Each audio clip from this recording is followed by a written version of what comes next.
ओम श्री सद्गुरुदेव भगवान की जय।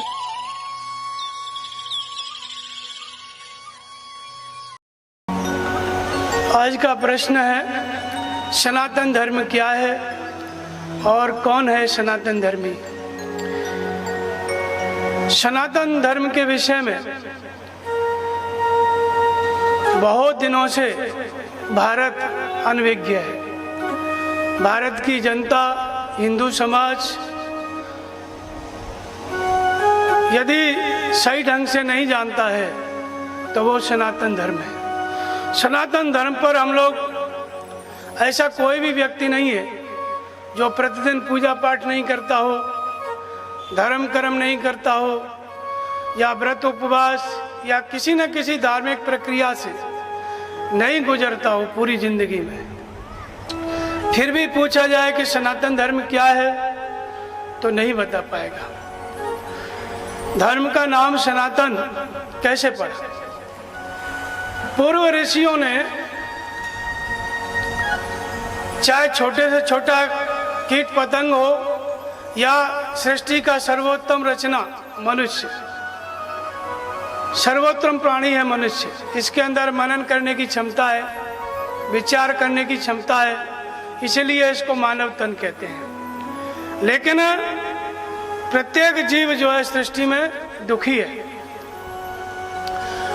तो दूसरे शरीरों में दुख को दूर करने का कोई उपाय आप नहीं कर सकते। पशु पक्षी कीट पतंग इन सब में नहीं कर सकते। लेकिन मनुष्य ने बहुत प्रकार की खोज की। बहुत प्रकार की खोजों में पूर्व में भी जो विमान की खोज आज हुई है, परमाणु की खोज आज हुई है, ये सब खोजें पहले भी हो चुकी हैं। लेकिन हमारे ऋषियों ने इसको क्या कहा? अविद्या कहा, आसुरी माया कहा, जिसको आज विज्ञान कहते हैं। ये सभी खोजें पूर्व में हो चुकी थी और पुराणों में, ग्रंथों में इन सब के नाम है। पुष्पक विमान के नाम है, परमाणु के नाम है, नवनिवेश परमाणु युग, बरस कल्प सरचंड, अणु परमाणु का भी नाम है, विद्युत का भी नाम है, इलेक्ट्रिसिटी जिसको कहते हैं। सारी खोजें पहले हो चुकी थी महाभारत काल से पहले, उस समय। तो वैदिक ऋषियों ने, पूर्व के मनुष्य ने, जब मनुष्य दुखी था, सब कुछ खोजने के बाद भी उसको शांति का, सुख का कोई उपाय नहीं सूझा, तब उसने जो है परम ब्रह्म परमात्मा की, शाश्वत सनातन तत्व की खोज की। ऐसे शाश्वत तत्व की खोज की जिसको पाने के बाद व्यक्ति अमर हो गया, संपूर्ण दुखों से मुक्त हो गया। फिर उसका नाम इन्होंने क्या दिया? सनातन। सनातन का अर्थ है जो पहले भी था, आज भी है, आगे भी रहेगा, जो तीनों कालों में एक रस है। इतना ही नहीं, जो सर्वत्र व्याप्त है, कण कण में व्याप्त है। कोई भी ऐसा स्थान नहीं जहां पर वो परमात्मा नहीं है। और जो पूर्व ऋषि थे, उन्होंने जब श्रद्धा से, प्रेम से उसका स्मरण किया, ध्यान किया, तो उन्होंने अपने हृदय में, अंतःकरण की गहराइयों में, मन और इंद्रियों के संयम के पश्चात उस सनातन तत्व को विदित किया।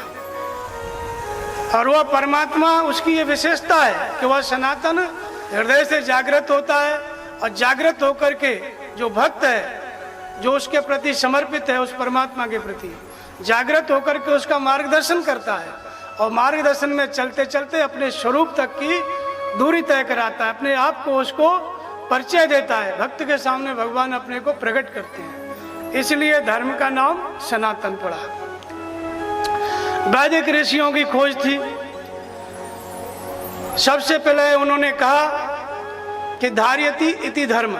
धर्म क्या है? जो सबको धारण किए हुए है, उस परम तत्व परमात्मा को धारण करना अपनी स्मृति में प्रत्येक मनुष्य का धर्म है। जो कण कण में व्याप्त है, जो सबको धारण किए हुए है, उसको धारण करना प्रत्येक मनुष्य मात्र का धर्म है।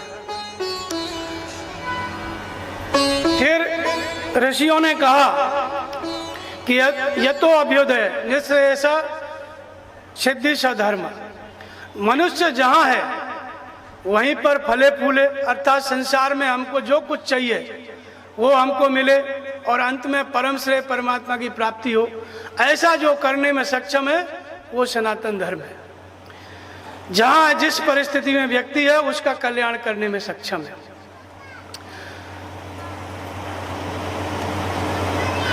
और कहा है विश्व के अमृत अंश पुत्रों, लोगों सुनो, हमने उस परम तत्व को वेदाहमेतम पुरुषम महंतम, हमने उस परम तत्व को खोज लिया है जिसके जाने बिना मृत्यु से छुटकारा नहीं है। अगर हमें मृत्यु से छूटना है तो उस परम सत्य को, परम तत्व को जानना ही पड़ेगा। इसके बाद इसी क्रम में जब महात्मा बुद्ध हुए तो उन्होंने दुख क्या है, दुखों से कैसे छूटा जाए, उसके उपाय के लिए व्रत लिया कि या तो मैं दुखों का निवारण क्या है, उपाय क्या है, उसको खोजूंगा और जब तक खोज नहीं लूंगा कपिलवस्तु वापस नहीं आऊंगा।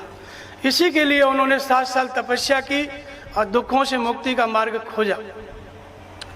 उन्होंने अपने मार्ग का नाम दिया अष्टांगिक मार्ग, जो कि अलग नहीं है।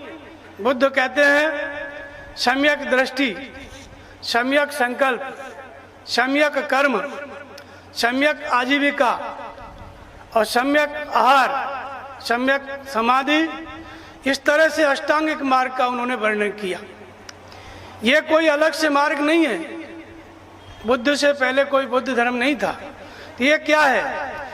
समत्व का मतलब होता है विषमता, जो विषमता से हटा करके सम एकमात्र परमात्मा है, जो उस परमात्मा में स्थिति प्रदान कर दे, ऐसा वह कर्म धर्म है, वह संकल्प, वह विचार, वह सेवा, वह समाधि, वह दृष्टि, जो हमें समत्व प्रदान कर दे, परमात्मा की प्राप्ति करा दे, वो धर्म है। और उन्होंने कहा जब प्राप्ति की ईश्वर की, तो उन्होंने कहा कि रात्रि के चौथे पैर में हमने उस अविनाशी सर्वज्ञ पद को पाया। गीता में भगवान कृष्ण कहते हैं कि आत्मा ही शाश्वत है, सनातन है, सर्वज्ञ है। इसी आत्मा का एक नाम क्या है? सर्वज्ञ भी है, अविनाशी भी है। महात्मा बुद्ध ने उसी आत्मा के एक नाम को, अविनाशी पद को मैंने पाया। नई बात नहीं कही, जो गीता में है, जो वेदों में है, उसी में से 1-2 शब्द लिए, एक सर्वज्ञ पद, एक अविनाशी पद। उन्होंने कहा कि मैंने रात्रि के चौथे पैर में सर्वज्ञ पद को पाया। और उनके धर्म में विशेष नाम जो आता है वो बोध का आता है। तो ये बोध शब्द भी हमारे सनातन धर्म से पहले से ही था। उसमें शंकराचार्य कहते हैं कि बोधो को अस्ति विमुक्त हेतु। बोध क्या है? बोध माने ज्ञान, अपने स्वरूप का ज्ञान। तो बोध क्या है? तो कहते हैं जो मुक्ति का हेतु है, जो मुक्ति का साधन है, उसी का नाम बोध है। भगवान कृष्ण इसी को कहते हैं कि यस्य सर्वे समारंभा काम संकल्प वर्जिता ज्ञानाग्नि दग्ध कर्मारम तमाउ पंडितम बुधा। भली प्रकार आरंभ की हुई प्रक्रिया यहाँ तक पहुँच गई कि साधन करते करते काम संकल्प वर्जिता, कामना और संकल्प शांत हो गए। और जब शांत हो गए तो कौन सी अग्नि प्रकट हुई? ज्ञान रूपी अग्नि। और उस ज्ञान रूपी अग्नि में दग्ध कर्मारण, शुभ और अशुभ संस्कार जो हमको जन्म देते हैं, जन्म मृत्यु के चक्र में ले जाते हैं, वो दग्ध हो गए। ऐसे पुरुषों को पंडितों ने, बोध स्वरूप महापुरुषों ने पंडित कहकर संबोधित किया। तो ये जो बोध शब्द है, गीता का भी है, शंकराचार्य का भी है, वही महात्मा बुद्ध ने प्रयोग किया। बोध, जिसको बोध हो गया है, अपने स्वरूप का ज्ञान हो गया है, वो क्या है? वो बुद्ध है।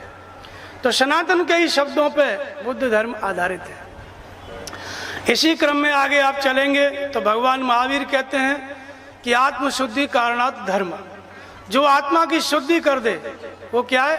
वो सनातन धर्म है। उनके मार्ग को जैन कहा गया। जैन का मतलब होता है जीव धन अयन। जीव को जो अपना अयन माने घर, जो अपना स्थान दे दे, शाश्वत घर दे दे, ऐसा जो व्रत लेने वाला विशेष शिष्यों का, भक्तों का समुदाय है, उसको जैन कहते हैं। घर कहाँ है? वास्तविक जीव का घर। तो भगवान कृष्ण भी इसी बात को कहते हैं कि ईश्वर सर्वभूतानां हृदय देशे अर्जुन तिष्ठति ब्राह्म्यान् सर्वभूतानि यंत्रारूढ़ान् माया न तद्वास्ते न सूर्यो न शशांको न पावक यद गत्वा न निवर्तन्ते तद्धाम परमं मम। जहाँ सूर्य प्रकाश नहीं करता, चंद्रमा प्रकाशित नहीं करता, ऐसा मेरा परम धाम, वही शाश्वत धाम मेरा घर है। तो प्रत्येक जीव का जो शाश्वत घर है वो परमात्मा है। तो वो परमात्मा क्या है? ये जीव का वास्तविक घर है। तो जैन धर्म क्या कहता है? इस जीव की जो वास्तविक स्थान है, वास्तविक घर है, वहाँ तक का जो व्रत है वो जैन धर्म है। उनके नियम को, अनुशासन को, साधना को जिन कहा गया। जिन का मतलब होता है जितेंद्रिय, जो मन से इंद्रियों को जीतने में लगा हुआ है, वो क्या है? वो जैन है। जिन माने मन से इंद्रियों को जो जीतने में लगा हुआ है वो जैन है। और कहा कि जो केवली होते हैं वो जैनी होते हैं। केवली का मतलब केवल्य पद को प्राप्त, जिसने संपूर्ण प्रकृति का लय कर दिया, शाश्वत ब्रह्म को प्राप्त कर लिया, उसी को केवल्य पद कहा गया। केवली जो होता है वही तीर्थंकर होता है। और ये विधि कहाँ से मिलेगी? तीर्थंकरों की सेवा, जो स्वयं तीर्थ स्वरूप हो, पवित्र हो और दूसरे को भी पवित्र करने की जिसमें क्षमता है, ऐसा वो तीर्थंकर है।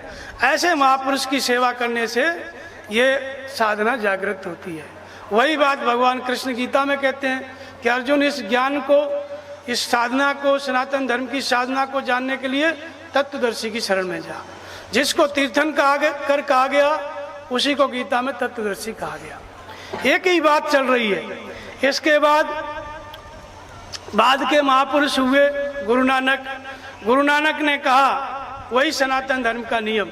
उनके जो अनुयायी हैं उनको सिख कहा जाता है। सिख का मतलब होता है जो गुरु की सीख पर चले, जो गुरु की बात को माने, उसको कहते हैं शिष्य। गुरु के मार्गदर्शन में चले उसको कहते हैं सिख। उसी को शिष्य से उसका नाम पड़ गया सिख धर्म। तो उन्होंने क्या बताया? उनका उपदेश क्या था? एक ओंकार सदगुरु प्रसाद। वह ओंकार एक है, एक से दो कभी हुआ ही नहीं। ओंकार का मतलब होता है वो परमात्मा, अहम माने आप स्वयं, जिसका निवास आपके हृदय में, इसलिए ओंकार। और लेकिन वो कैसे मिलेगा? उसे आप अपने मन से नहीं खोज सकते। सदगुरु प्रसाद, जिसने इस परमात्मा को, अपने अंदर के ईश्वर को प्रत्यक्ष जान लिया है, उसी में जो स्थित है, ऐसा महापुरुष क्या है? वो गुरु है, वो सदगुरु है। और ये हृदय का ईश्वर उस सदगुरु की कृपा से जागृत होता है। ये गुरु नानक जी ने कहा। और उन्होंने कहा कि सुमिरो सुमिर सुमिर सुख पावो, तन कलेश मन माहे मिटावो। उन्होंने कहा कि सुमिरन करो, इतना सुमिरन करो कि कलयुग के कलेश मिट जाए। किसका सुमिरन करें? कि जो विश्व का भरण पोषण करता है उस एक परमात्मा का स्मरण करो। जो सारे जीवों का भरण पोषण करता है उसका स्मरण करो। स्मरण का तरीका क्या है? कि वेद पुराण स्मृति सुधाकर, तीनों राम नाम एक आखर। केवल एक राम नाम, इसी के प्रभाव से वेद पुराण स्मृति सारे ग्रंथ राम नाम का प्रभाव है। राम नाम के कृपा से, राम नाम के प्रभाव से सब निर्मित हुए। गुरु नानक का जो जपने का नाम था वो राम था, वो भी सनातन धर्म के ही हिस्से हैं। जब इन महापुरुषों ने सत्य बताया, भगवान महावीर ने सत्य कहा, तो उन्होंने कहा ये तो जैनी है। जो लोग थे दूसरे उनको नहीं मानते थे, जैनी कह करके अलग कर दिया हमने। भगवान बुद्ध ने सत्य बताया तो कहा कि नास्तिक हैं, बुद्धिस्ट हैं, उनको अलग कर दिया। गुरु नानक ने सही बताया तो उनको भी अलग कर दिया। फिर ऐसे ही इसी क्रम में कबीर भी कहते हैं कि कुशल कुशल कहत जग बिन से, कुशल काल की फांसी, और कहे कबीर एक राम भजे बिनु बांधे यमपुर जासी। सब कहते हैं क्या हाल चाल है, तो कहते हैं कुशल है, लड़के की सर्विस लग गई, कुशल है इलेक्शन जीत गए, कुशल है व्यापार अच्छा चल रहा है। कबीरदास कहते हैं कि कुशल कुशल कहते कहते पूरा संसार नष्ट होते चला गया। ये काल की फांसी है। सब लोग कुशल कहते कहते चले जाते हैं और मरते चले जाते हैं, जन्म मृत्यु के चक्र में चले जा रहे हैं। कबीर कहते हैं कि एक परमात्मा का भजन किए बिना, कहे कबीर एक राम भजे बिन बांधे यमपुर जासी, यमपुर में बांध के ले जाए जाओगे। तो इन सब महापुरुषों ने सनातन धर्म का ही अनुकरण किया। चाहे बुद्ध हों, चाहे महावीर हों, गुरु नानक हों, कबीर हों, और भी महापुरुष हों, सबने सनातन धर्म का ही अनुकरण किया। सबकी जो विधि है, सब कहते हैं परमात्मा एक है, सब कहते हैं उसको प्राप्त करने की विधि एक है। वो क्या है? मन से इंद्रियों का संयम करके, चित्त का निरोध करके उसको विदित करना। और कोई न दूसरा परमात्मा है, न दूसरी कोई विधि है उसको प्राप्त करने के लिए। तो लेकिन फिर क्या हुआ कि हम सब अलग होते चले गए, और बाद में क्या है, सनातन धर्म के नाम पर रूढ़ियां पनप गई। सनातन धर्म का जो आदि शास्त्र था, भगवान कृष्ण कहते हैं कि मैंने इस ज्ञान को, इस योग को कल्प के आरंभ में सूर्य के प्रति कहा। इस अविनाशी योग को सबसे पहले परमात्मा ने जो भजन की, धर्म, सनातन धर्म की जो विधि प्रदान की, सूर्य को प्रदान की, उसका नाम था आदि शास्त्र, उसका नाम था अविनाशी योग। तब तक यह वेद और गीता नाम ही नहीं थे। नाम क्या था? अविनाशी योग। भगवान कृष्ण अध्याय 4 में कहते हैं कि मैंने इस अविनाशी योग को कल्प के आरंभ में सूर्य से कहा। अब श्रुति स्मृति परंपरा थी, सूर्य ने सुना, स्मृति में धारण किया। उनके पुत्र मनु हुए, उन्होंने भी उनसे सुना, अपनी स्मृति में धारण किया। स्मृति परंपरा चल रही थी, गुरुकुल में रटाया जाता था लौकिक पारलौकिक सारा ज्ञान। और एक ऐसा समय आया कि महर्षि जो वेद व्यास थे, उन्होंने लिपिबद्ध किया 4 वेद, 6 शास्त्र और महाभारत में एक अध्याय के रूप में गीता। तो उन्होंने भगवान कृष्ण युक्त गीता को लिपिबद्ध किया सूत्र के रूप में, और उसी गीता का जो विस्तार था वेद, उसको भी लिखा 4 ग्रंथों के रूप में। वेद जो है 4 भागों में है। इन वेदों को समझने के लिए 5 और ग्रंथों की रचना हुई, ब्राह्मण ग्रंथ, अरण्यक, वेदांग, उपनिषद, इनकी भी रचना हुई। इसके बाद में फिर 6 दर्शनों की रचना हुई इन वेदों को ही समझने के लिए, जिसमें न्याय है, वैशेषिक है, मीमांसा है और ब्रह्मसूत्र है। ये सब की रचना हुई। और अंत में क्या हुआ कि धीरे धीरे इनमें आपस में विवाद चलने लगे, शास्त्रार्थ चलने लगे। शास्त्रार्थों में 5 मत बन गए, द्वैत, अद्वैत, विशिष्टाद्वैत, द्वैताद्वैत। इस तरह से 5 प्रकार के संप्रदाय बने आरंभ में, और 5 संप्रदायों में आपस में शास्त्रार्थ होता गया और पुराणों की रचना होती चली गई। पुराण बन गए 18 पुराणों में अलग अलग प्रकार के देवता। विष्णु पुराण में विष्णु ही विष्णु सबसे बड़े हैं, ब्रह्मा पुराण में ब्रह्मा ही सबसे बड़े, फिर गरुड़ पुराण में गरुड़ ही सब कुछ। ऐसे 18 पुराणों में अपने अपने देवता का वर्णन किए। और धीरे धीरे जो एक शाश्वत सनातन ब्रह्म था, जिसकी खोज पूर्व ऋषियों ने की थी, उससे यह समाज भटकते भटकते अनेक संप्रदायों में विभक्त हो गया। शैव हुए, वैष्णव हुए, गणपत्य हुए, शाक्त हुए, बुद्धों में भी हीनयान, महायान, श्वेतांबर, दिगंबर, जैनियों में 50 प्रकार के 13 संप्रदायों में, और 20-25 संप्रदायों में बुद्ध धर्म टूटा। हिंदू 150-200 संप्रदायों में विभक्त हो गया। आज भी नई नई संस्थाएं बनती जा रही हैं। तो धीरे धीरे जो एक परमात्मा का उपासक था, जो सनातन धर्मी था, जो धर्म पूरी दुनिया में फैला हुआ था, आज से 3000-4000 वर्ष पहले कोई कल्पना नहीं कर सकता किसी धर्म की। दुनिया में कोई धर्म नहीं था, केवल सनातन धर्म, दूसरा कोई धर्म नहीं था। लेकिन वो भारत धीरे धीरे इन पौराणिक काल आया, फिर इतनी भ्रांतियों में पड़ गया कि अनेक संप्रदाय इसमें पैदा हो गए। पुराण के बाद फिर स्मृतियां आई, स्मृतियों में और जो है रूढ़ियां आ गई, जिसमें स्मृतियों में 2000 वर्ष पहले स्मृतियों की रचना हुई, जो महाराजा मनु के नाम पे, पाराशर के नाम पे, ऋषि पाराशर के नाम पे, यज्ञवल्क्य के नाम से, ऋषियों मुनियों के नाम पे करीब 300 स्मृतियों की रचना की गई। और उन स्मृतियों की रचना में वो स्टेट का संविधान थी। 2000 वर्ष पहले बुद्ध काल में उस समय इनकी रचना हुई, और राजा अपने राज्य को चलाने के लिए संविधान बनाए, जिनका नाम स्मृति है। उन स्मृतियों में समाज को 4 भागों में बांट दिया, और उसमें क्या 4 वर्ण बना दिए। 4 भागों में समाज को बांट दिया। ब्राह्मण सरस्वती की पूजा करे, क्षत्रिय दुर्गा की पूजा करे, और वैश्य लक्ष्मी की पूजा करे, शूद्र भूत भवानी की पूजा करे। भगवान की पूजा का विधान ही समाप्त हो गया। पढ़ने पढ़ाने का अधिकार केवल शिक्षित वर्ग ब्राह्मण को था। क्षत्रिय केवल युद्ध करे, वो लड़े, दूसरी जाति लड़ नहीं सकती। और बनिया है, वैश्य है, वो व्यापार करे, उसको केवल उतने से मतलब है। शूद्र सबकी सेवा करे। इस तरह से 4 भागों में स्मृति काल में 2000 वर्ष पहले जो वर्ग थे, 4 वर्ग पूरी दुनिया में होते हैं, 4 वर्ग पूरी दुनिया में होते हैं। एक नीति निर्धारण करने वाला वर्ग सब जगह होता है। सामरिक विभाग जो देश की रक्षा करता है, ये भी सब जगह होता है। और व्यापारी वर्ग, ये भी सब जगह होता है। और सेवा विभाग वो सब जगह होता है।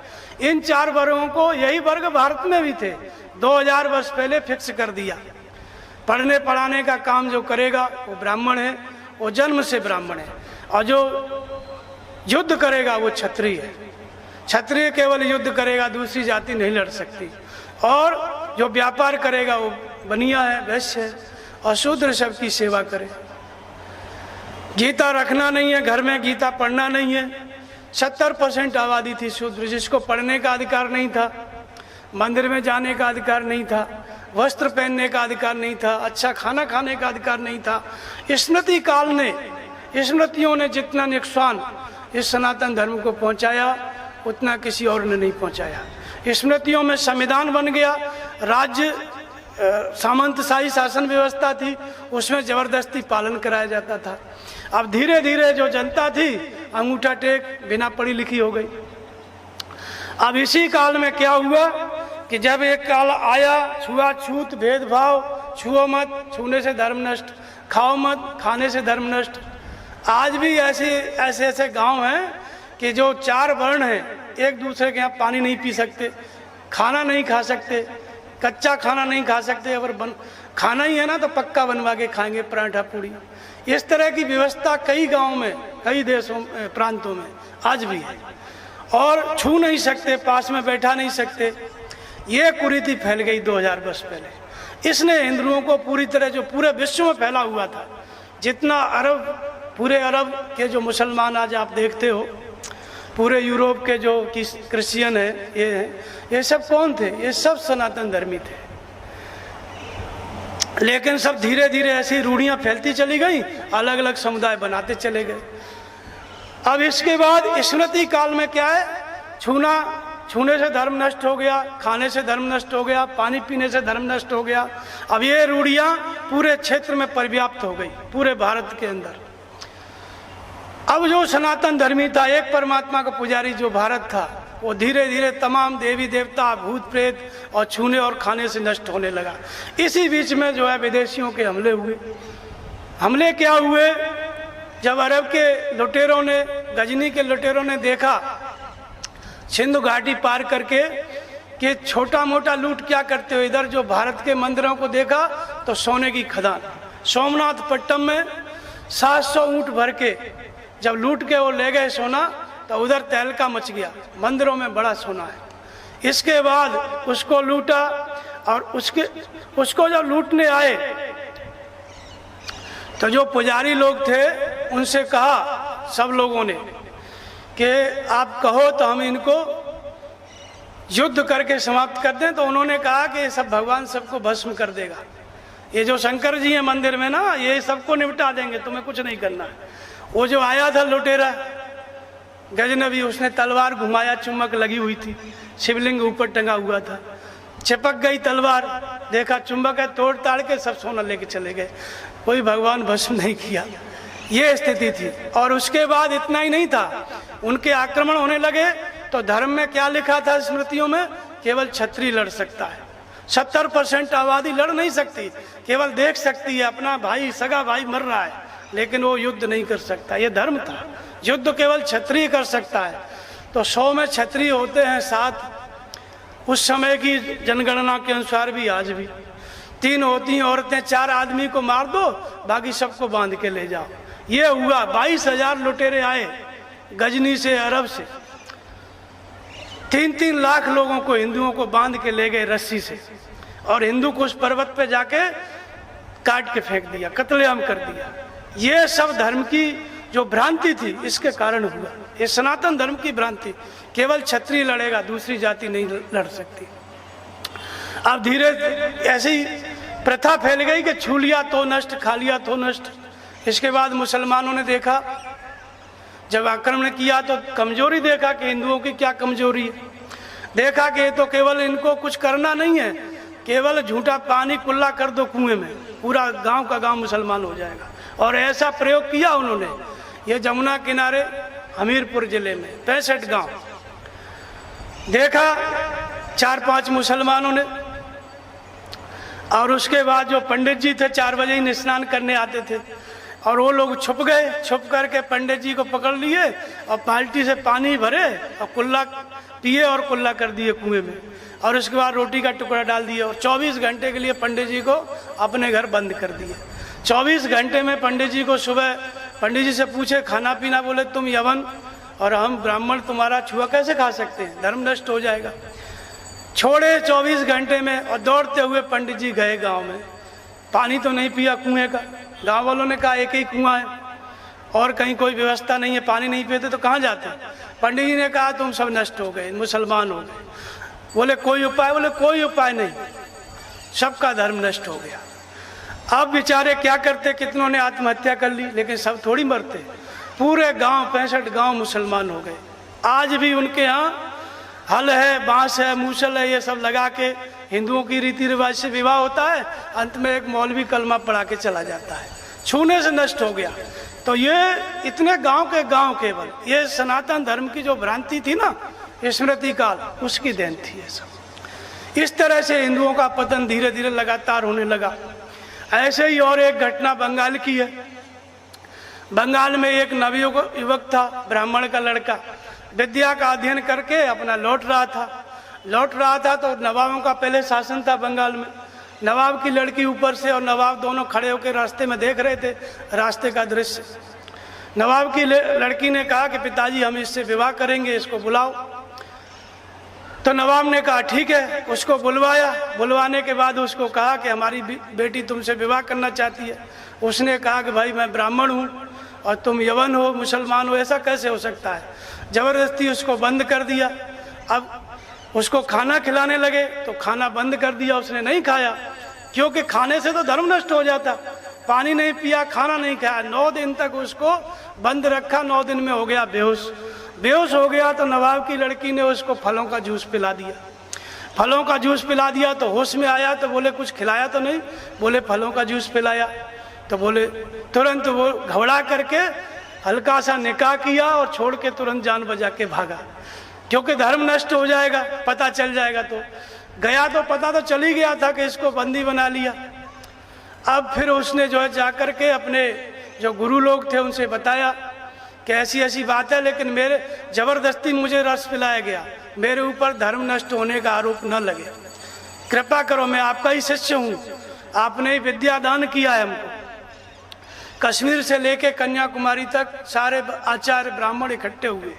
3 दिन तक काशी में शास्त्रार्थ चला, गोष्ठी हुई कि क्या उपाय है इसको शुद्ध करने का। 3 दिन बाद अंतिम निर्णय पर पहुंचे कि कोई उपाय नहीं है, तुम्हारा धर्म जो है नष्ट हो चुका, तो मुसलमान मान लिए गए। फिर उसने हाथ जोड़ा कि कोई उपाय हो तो बताओ, ऐसा मत करो, मेरा हृदय वही है, सारे वेद शास्त्र मुझको रटे हुए हैं, सब कुछ याद है, मेरी परंपरा, मैं वही हूँ पंडित का लड़का, कुछ नहीं बिगड़ा है, एक बार और विचार करो। पंडित 3 दिन फिर शास्त्रार्थ किए और इसके बाद 3 दिन बाद बोले कि अब कोई उपाय नहीं। उस लड़के ने जाकर के नवाब की लड़की से विवाह किया। इसके बाद उसने, वो तो जानता ही था हिंदुओं की कमजोरी क्या है, फिर उसने आदेश दिया उसका, वो तो राजा हो गया फिर, क्या हिंदुओं को कुछ करना नहीं है, इनका केवल छू लो और खा लो, इनको जबरदस्ती खिला दो पकड़ के, और इनको छू लो, इनका पानी जो है इनको पिला दो। यही सब कमजोरी का उसने प्रचार किया और मूर्तियों को तोड़ा। उसका नाम पड़ा काला पहाड़ बंगाली। वो था ब्राह्मण, हो गया मुसलमान। उसने सबसे ज़्यादा जितना बांग्लादेश के मुसलमान है ना, सब उसी ने कन्वर्ट किए, जो आप आज देख रहे हो सब। तो ये कृपा धर्म की थी, सनातन धर्म में भ्रांति की इतना बड़ा नुकसान। इसी तरह से इसी क्रम में एक गांव है बरेनी, राम किंकर जी जहाँ के व्यास थे, कथावाचक थे, अब तो गुजर गए। वहाँ पर क्या हुआ कि पहले जमींदारी पीरियड था, तो एक बाबू साहब थे भूमियार, उन पे कर्जा हो गया 70,000। कर्जा हो गया तो उधर मुसलमानों का शासन था, मुसलमानों ने बुलाया कि तुम केवल चावल शुद्ध खा लो, बस हमारा बनाया हुआ, पहले वाला सब कर्जा माफ, और आपका आगे भी जमींदारी पे कोई टैक्स नहीं लगेगा। तो जो घर वाले लोग थे उन्होंने कहा कि हम व्यवस्था करके लाते हैं, खाना पीना मत। लेकिन जब तक व्यवस्था करने गए, लेके आए, तब तक वो बाबू साहब चावल खा चुके थे। उन्होंने कहा कि ऐसा है, हमने अच्छे से सोच विचार किया और चावल खा लिया, हम हो जाएंगे साधु, कोई मतलब ही नहीं है मुसलमान बनने का, साधु बन जाएंगे और तुम लोग पैसा वापस ले जाओ। अब साधु बनना कोई हंसी खेल नहीं है। साधु बनने का मतलब इंद्रियों का संयम, मन का संयम, बहुत कठिन काम है।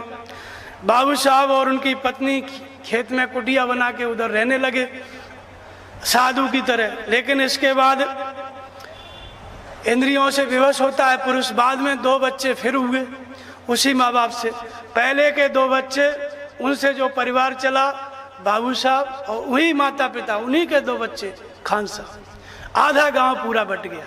ये सब कृपा सनातन धर्म में जो भ्रांति आ गई थी उसकी थी। तो इसलिए इतनी भ्रांति और इतना विकृति आने के बाद हिंदुओं का लगातार, ईसाइयों ने भी कमजोरी देखी। ईसाई जब आए 150 वर्ष पहले, उन्होंने भी देखा कि ये तो छूने, बड़ा भेद है चारों जातियों में, कोई किसी का छूता खाता नहीं है। और जो विदेशी थे मुसलमान ईसाई, उनसे तो और घृणा करते थे, वो तो पकड़ लेते थे, इतने में ईसाई हो गए, छू लिया तो जो आदिवासी थे, हम मध्य प्रदेश के बांदा जिला है, वहाँ क्या किया अंग्रेजों ने, इन्होंने अपने एजेंट छोड़ दिए और उसमें से 1-2 सेवा करने के नाम पे जाते थे। 2-4 आदिवासियों को थोड़ा पट्टी वट्टी लगाया, खाना खिलाया, ये सब किया और गांव में प्रचार करा देते थे कि फलाना भील जो है ईसाई हो गया। अब प्रचार करा दिया, जब ईसाई हो गया तो पूरा गांव सचेत। अब उसमें सब लोग कहेंगे तुम हमारा बर्तन मत छूना, तय क्रिश्चियन हो गया, बर्तन मत छूना हमारा। अब बेचारा वो रो रो करके जबरदस्ती उसको अलग कर दिया। तो ये सब जब अलग हो गए तो कहाँ तक बेचारे क्या करते, फिर धीरे धीरे मुसलमान बन गए। रो रो के इन्होंने छोड़ा और रो रो के उन्होंने छोड़ा। तो इसी तरह से छूने और खाने से जब हमला हुआ अरबों का, मुसलमानों का, तो उसी में क्या है, कोई कोई कभी पकड़ा जाता था। 8-10 दिन बाद जब चला आए लौट करके, तो फिर ब्राह्मण लोग पूछे, पंडित लोग, धर्मगुरु, कि अपना खाना खाया, अपना पानी पिया? तो बोले तब कोई बात नहीं, अपना खाना खाया, अपना पानी पिया तो शुद्धि हो जाएगी। अगर उनका खाना खा लिया, पानी पी लिया तो धर्म नष्ट, कोई उपाय नहीं है वापस करने का। अपना खाना खाया, पानी पिया, तब भी उन्होंने क्या नियम बना रखा था कि नाखूनों को काटो ताकि उंगलियों में गांठ पड़ जाए, पंचगव्य में लिटाओ और इसके बाद 3 साल तक भिक्षा मांगो, भीख मांगो। इसके बाद तुम शुद्ध तो हो गए, लेकिन अब रोटी बेटी का व्यवहार हम लोगों में नहीं हो सकता। जो तुम्हारी तरह से धर्म भ्रष्ट हुआ हो उसी के साथ तुम करो। अब बेचारा कहाँ तक करते, तो वो सब लोग इस तरह से बहुत मुसलमान हो गए। तो ये सारी भ्रांति सनातन धर्म की थी। लेकिन गीता पे प्रतिबंध लग गया। पूर्व का जितना ज्ञान था वो महर्षि वेद व्यास ने लिपिबद्ध किया। गीता में पूरा धर्म स्पष्ट है, सनातन धर्म, वहाँ किसी प्रकार की कोई भ्रांति नहीं है। लेकिन जब से 2000 वर्ष से स्मृति काल आया तो गीता पढ़ना ही नहीं है, घर में नहीं रखना है। गीता जब नहीं पढ़ी तो फिर जब धर्म का पता ही नहीं है, महाभारत नहीं पढ़ना है, महाभारत हो जाएगा, इतना डर। अब महाभारत बहुत बड़ा ग्रंथ, पढ़ने लगो तो साल भर बीत जाएगा।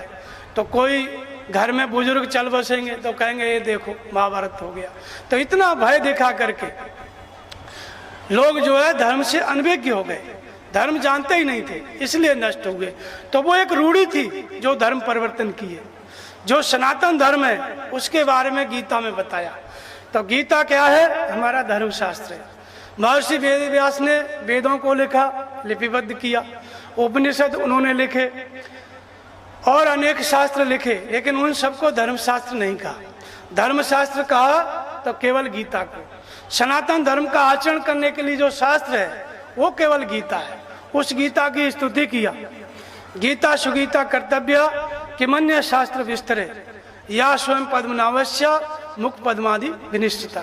गीता अपने में पूर्ण शास्त्र है, फिर दूसरे शास्त्र के विस्तार में जाने की क्या आवश्यकता है। गीता में बताया कि परमात्मा ही सत्य है, शाश्वत है, सनातन है, वही एकमात्र धर्म है। तो एकम शास्त्रम एकम शास्त्रम, एक ही शास्त्र है जो देव की पुत्र भगवान कृष्ण ने गायन किया, गीता। और उस गायन में, उस शास्त्र में भगवान ने क्या बता दिया? तो कहा कि आत्मा ही सत्य है, शाश्वत है, सनातन है। उसी को परमात्मा कहते हैं। अंतःकरण में रहता है इसलिए आत्मा, शरीर के रहते हुए शरीर से परे है इसलिए परमात्मा, कण कण में व्याप्त है इसलिए ब्रह्म। अनेकों नाम है। स्वर निरोध के साथ विदित होता है इसलिए ईश्वर। प्रकृति की सीमाओं से अतीत है इसलिए शिव। सबके हृदय में रमण करता है इसलिए राम। विश्व के अणुरूप में व्याप्त है इसलिए विष्णु। हजारों नाम हो सकते हैं, कोई पूरा नाम नहीं है, क्योंकि भगवान अनाम अरूपा, नाम और रूप से रहित है। ये तो महापुरुषों ने जब देखा, जब अनुभव में उतरा कि वो अकाल पुरुष है, तो जो ऋषि थे, ध्यान करते थे, उनके ध्यान में भगवान ने बताया कि ये अकाल पुरुष है, तो नाम दे दिया अकाल पुरुष। ध्यान में बताया कि कण कण में व्याप्त है, तो नाम दे दिया ब्रह्म। भगवान ने जो अनुभूति दी प्रेरणा करके ध्यान में, उन्हीं अनुभूतियों के नाम है। ईश्वर है, परमात्मा है, शिव है। ये सब अलग अलग माध्यम से भगवान की केवल पहचान बताई गई, केवल परिचय दिया गया, पूरा नाम एक भी नहीं है। तो गीता हमारा धर्मशास्त्र है। लेकिन जैसे बहुत सी रूढ़ियों में हमारा समाज पहले भी फंसा हुआ था, आज भी फंसा हुआ है। इसी तरह से उस समय भगवान कृष्ण के समय में अर्जुन भी एक रूढ़ी का शिकार थे। जब दोनों सेनाओं के मध्य में अर्जुन के रथ को खड़ा किया भगवान ने, तो अर्जुन ने कहा कि भगवान ऐसा युद्ध करने से सनातन धर्म नष्ट हो जाएगा। भगवान ने पूछा कौन सा सनातन धर्म? तो कहा कुल धर्म ही सनातन है, कुल धर्म ही शाश्वत है, यह सनातन धर्म। फिर कहा पिंडोदक क्रिया लुप्त हो जाएगी, जब लोग मर जाएंगे तो पिंडदान कौन करेगा? पिंडदान सनातन धर्म। कुल की स्त्रियां दूषित होंगी, वर्णशंकर पैदा होगा, और वर्णशंकर कुल और कुलघातियों को अनंत काल तक नरक में ले जाने वाला होता है। तो अर्जुन सनातन धर्म के नाम पर उस समय भी, क्योंकि धर्म में भ्रांतियां सदा आती रही हैं, भ्रांतियां नहीं आती तो महापुरुष आके क्या करते? भगवान राम जब आए तो उन्होंने भी धर्म में जो भ्रांति आ गई थी उनको दूर किया। भगवान शिव ने दूर किया। उनके बाद जो हजारों ऋषि हुए अपने अपने समय में, सब ने भ्रांतियों को दूर किया। भगवान कृष्ण ने जब 5000 वर्ष पहले अर्जुन के मन में भी भ्रांति थी, वो युद्ध नहीं करना चाहता था, धनुष फेंक दिया और रथ के पिछले भाग में बैठ गया। बोले अपने ही लोगों को मार के हम कैसे सुखी होंगे। भगवान कृष्ण ने जो अर्जुन कहता था कि ऐसा धर्म युद्ध करने से सनातन धर्म नष्ट हो जाएगा, कौन सा? कुल धर्म सनातन है, जाति धर्म सनातन धर्म है। भगवान कृष्ण ने कहा कि अज्ञान कहाँ से उत्पन्न हो गया? जिसको अर्जुन सनातन धर्म कहता था, भगवान कृष्ण ने उसको अज्ञान कहा। गीता का जो पहला प्रश्न है वो सनातन धर्म है। भगवान कृष्ण ने उसको अज्ञान कहा और अर्जुन धर्म के लिए प्राण देने के लिए तैयार था। आज भी ऐसी स्थिति है, हिंदू लोग अपने मरने मारने के लिए तैयार है, लेकिन धर्म क्या है उसको समझने के लिए तैयार नहीं है। पहले भी यह स्थिति थी अर्जुन के समय में, अर्जुन भी इसी रूढ़ी का शिकार था। जीवन भर जो दुश्मनी थी कौरवों से, अगर शस्त्र फेंक के बैठ जाता तो जो दुश्मनी थी दुर्योधन इत्यादि, अनेकों वनवास काल में उनसे राक्षस भेजे गए, क्या क्या विष दिया गया वो भीम को, वो उनको छोड़ देते, नेता पा जाते। अर्जुन ने कहा कि यही जीते हैं, यही राज्य करें, हमको युद्ध नहीं करना है। क्यों नहीं करना है? कुल धर्म सनातन है, वो नष्ट हो जाएगा। अब भगवान कृष्ण महापुरुष हैं, सदगुरु हैं, तत्वदर्शी हैं, परमात्मा है, सामने खड़े हैं और अर्जुन कह रहा है कि कुल धर्म सनातन है। इसी एक प्रश्न का उत्तर पूरी गीता है। गीता भगवान कृष्ण ने क्यों बताई? इसी धर्म को समझाने के लिए। और अर्जुन धर्म नहीं जानता था, इसी को भगवान कृष्ण ने कहा कि अर्जुन कुतस्ता कश्मलमिदम विस्मय संपस्थितम अनार्य जुष्टम अस्वर्गम अकीर्तिकर्म अर्जुन। इस विषम स्थल में तुझे अज्ञान कहाँ से पैदा हो गया? जिसकी समानता करने वाला दुनिया में कोई स्थान ही नहीं है, ऐसे स्थल में तुझे अज्ञान कहाँ से उत्पन्न हो गया? अर्जुन जिसको धर्म कह रहा था भगवान ने उसको अज्ञान कहा। जब अर्जुन का जो धर्म था वो अज्ञान सिद्ध हो गया, तो फिर अर्जुन ने प्रार्थना किया कि भगवान, जब ये अज्ञान है जिसको मैं धर्म मानता हूं, तो फिर सत्य क्या है, धर्म क्या है, ज्ञान क्या है, कृपा करके मुझको बताइए। और उसने समर्पण किया। कार्पण्य दोषो पैत स्वभाव पृच्छा में त्वाम धर्म सम्मूढ़ चेता श्रेयस्या निश्चितम ब्रूहितन में शिष्यस्ते हम साध माम त्वम प्रपन्ना। भगवान, मैं आपकी शरण हूँ, आपका शिष्य हूँ, कृपा करके मुझको ऐसा उपाय उपदेश दीजिए। और उपदेश ही नहीं दीजिए, उस उपदेश पे आप चलाइए, उपदेश देके छोड़ मत दीजिए। जो कुछ आप बता रहे हो उस बात को हमको आचरण कराओ, प्रेरणा करके उस मार्ग पे हमें चलाओ। इस तरह से अर्जुन ने जब प्रार्थना किया तो भगवान ने फिर बताना शुरू किया कि धर्म क्या है। तो सबसे पहले, जैसे आज कल आप देखते होंगे, तो सबसे पहले लोग ये बताते हैं इसकी पूजा करो, उसकी पूजा करो। भगवान कृष्ण के समय उनके पहले बहुत से महापुरुष हो चुके थे, भगवान शिव, भगवान राम, लेकिन किसी को ये नहीं कहा कि अर्जुन तू उसकी पूजा कर ले या उसका मंदिर बनवा ले। पहले उन्होंने कहा कि सत्य क्या है, पहले ये जानना आवश्यक है कि सत्य क्या है, ये समझो। तो भगवान कृष्ण कहते हैं कि न सत्यो विद्यते भावो न भावो विद्यते सत्य उभयोर अप्रदृष्टवन्तस्तु न्योस्तत्वदर्शी। अर्जुन, सत्य वो है जिसका तीनों कालों में अभाव नहीं है, जो पहले भी था, आज भी है, आगे भी रहेगा। यह सत्य उसी सनातन का एक नाम है, जो पहले भी था, आज भी है, आगे भी रहेगा, वो परम सत्य है। और ये जो सत्य आप बता रहे हैं कि तीनों कालों में एक रस रहता है, तो क्या भगवान होने के नाते आप बता रहे हैं? तो कहते हैं कि नहीं नहीं, मैं तो बता ही रहा हूं, मेरे साथ साथ ये सत्य और असत्य का अंतर तत्वदर्शियों के द्वारा भी देखा गया। सत्य और असत्य के अंतर को तत्वदर्शियों ने देखा था पहले। भगवान कृष्ण कोई नया मार्ग नहीं बता रहे हैं, नई बात नहीं बता रहे हैं। उनसे पहले तत्वदर्शियों ने जिस सत्य को जाना, उसी सत्य को भगवान कृष्ण, रूढ़ी आ गई थी समाज में, तो फिर से उसको प्रस्तुत कर रहे हैं ताकि समाज फिर एक रास्ते पे आए। और महापुरुष का यही कर्तव्य होता है हर युग में, जो प्रकट होते हैं धर्म की स्थापना। कौन से धर्म की? जो सत्य का मार्ग धूमिल पड़ गया है, समाज भूल गया है, समाज की विचारधारा से ओझल हो गया है, उसी सत्य को महापुरुष आकर के अवतरित होकर के फिर प्रस्तुत कर देते हैं। तो अर्जुन के माध्यम से वही सत्य वापस भगवान कृष्ण ने प्रस्तुत किया। तो पहले क्या कहा कि आत्मा ही सत्य है, शाश्वत है, सनातन है। तो सत्य और असत्य के अंतर को किसने देखा? तत्वदर्शियों ने। फिर कहते हैं कि सत्य है क्या, सत्य क्या है? तो कहते हैं कि अच्छेदोयम अदायोयम अक्लेद्यो अशोच्य एवच नित्य सर्वगत स्थाणु अचलोयम सनातन। जो सनातन शब्द है यहाँ पर वो उपयोग भगवान ने किया किसके लिए? अच्छेदोयम, इस शरीर के अंतराल में जो सत्य है वो अच्छेद्य है, शस्त्र इसको छेद नहीं सकता। शरीर को छेद सकता है लेकिन आत्मा को नहीं छेद सकता है। जल इसको गीला नहीं कर सकता, वायु सुखा नहीं सकती, अग्नि जला नहीं सकती, और आकाश अपने में विलीन नहीं कर सकता।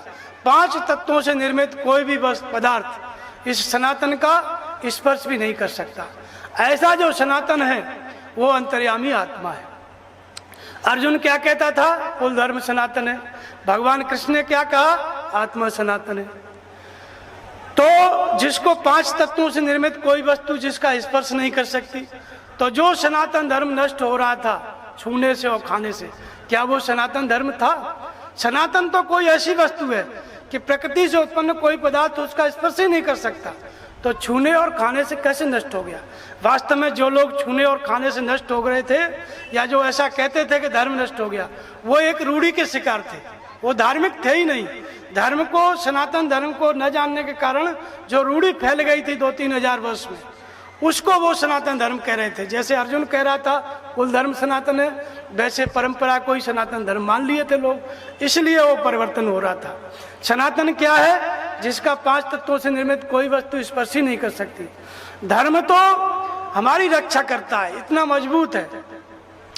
हम छूने खाने से, हम तो जैसे तलवार से मरेंगे, बंदूक से मरेंगे या जहर से मरेंगे, और धर्म कैसी वस्तु? केवल छूने से नष्ट हो गया। जो इतना महान सनातन धर्म था, जो सबकी रक्षा करने में सक्षम है, कण कण में व्याप्त है, वो छूने से नष्ट हो गया। वो आदमी को जहर खाएगा तब मरेगा। तो कहने का मतलब ये रूढ़ी थी।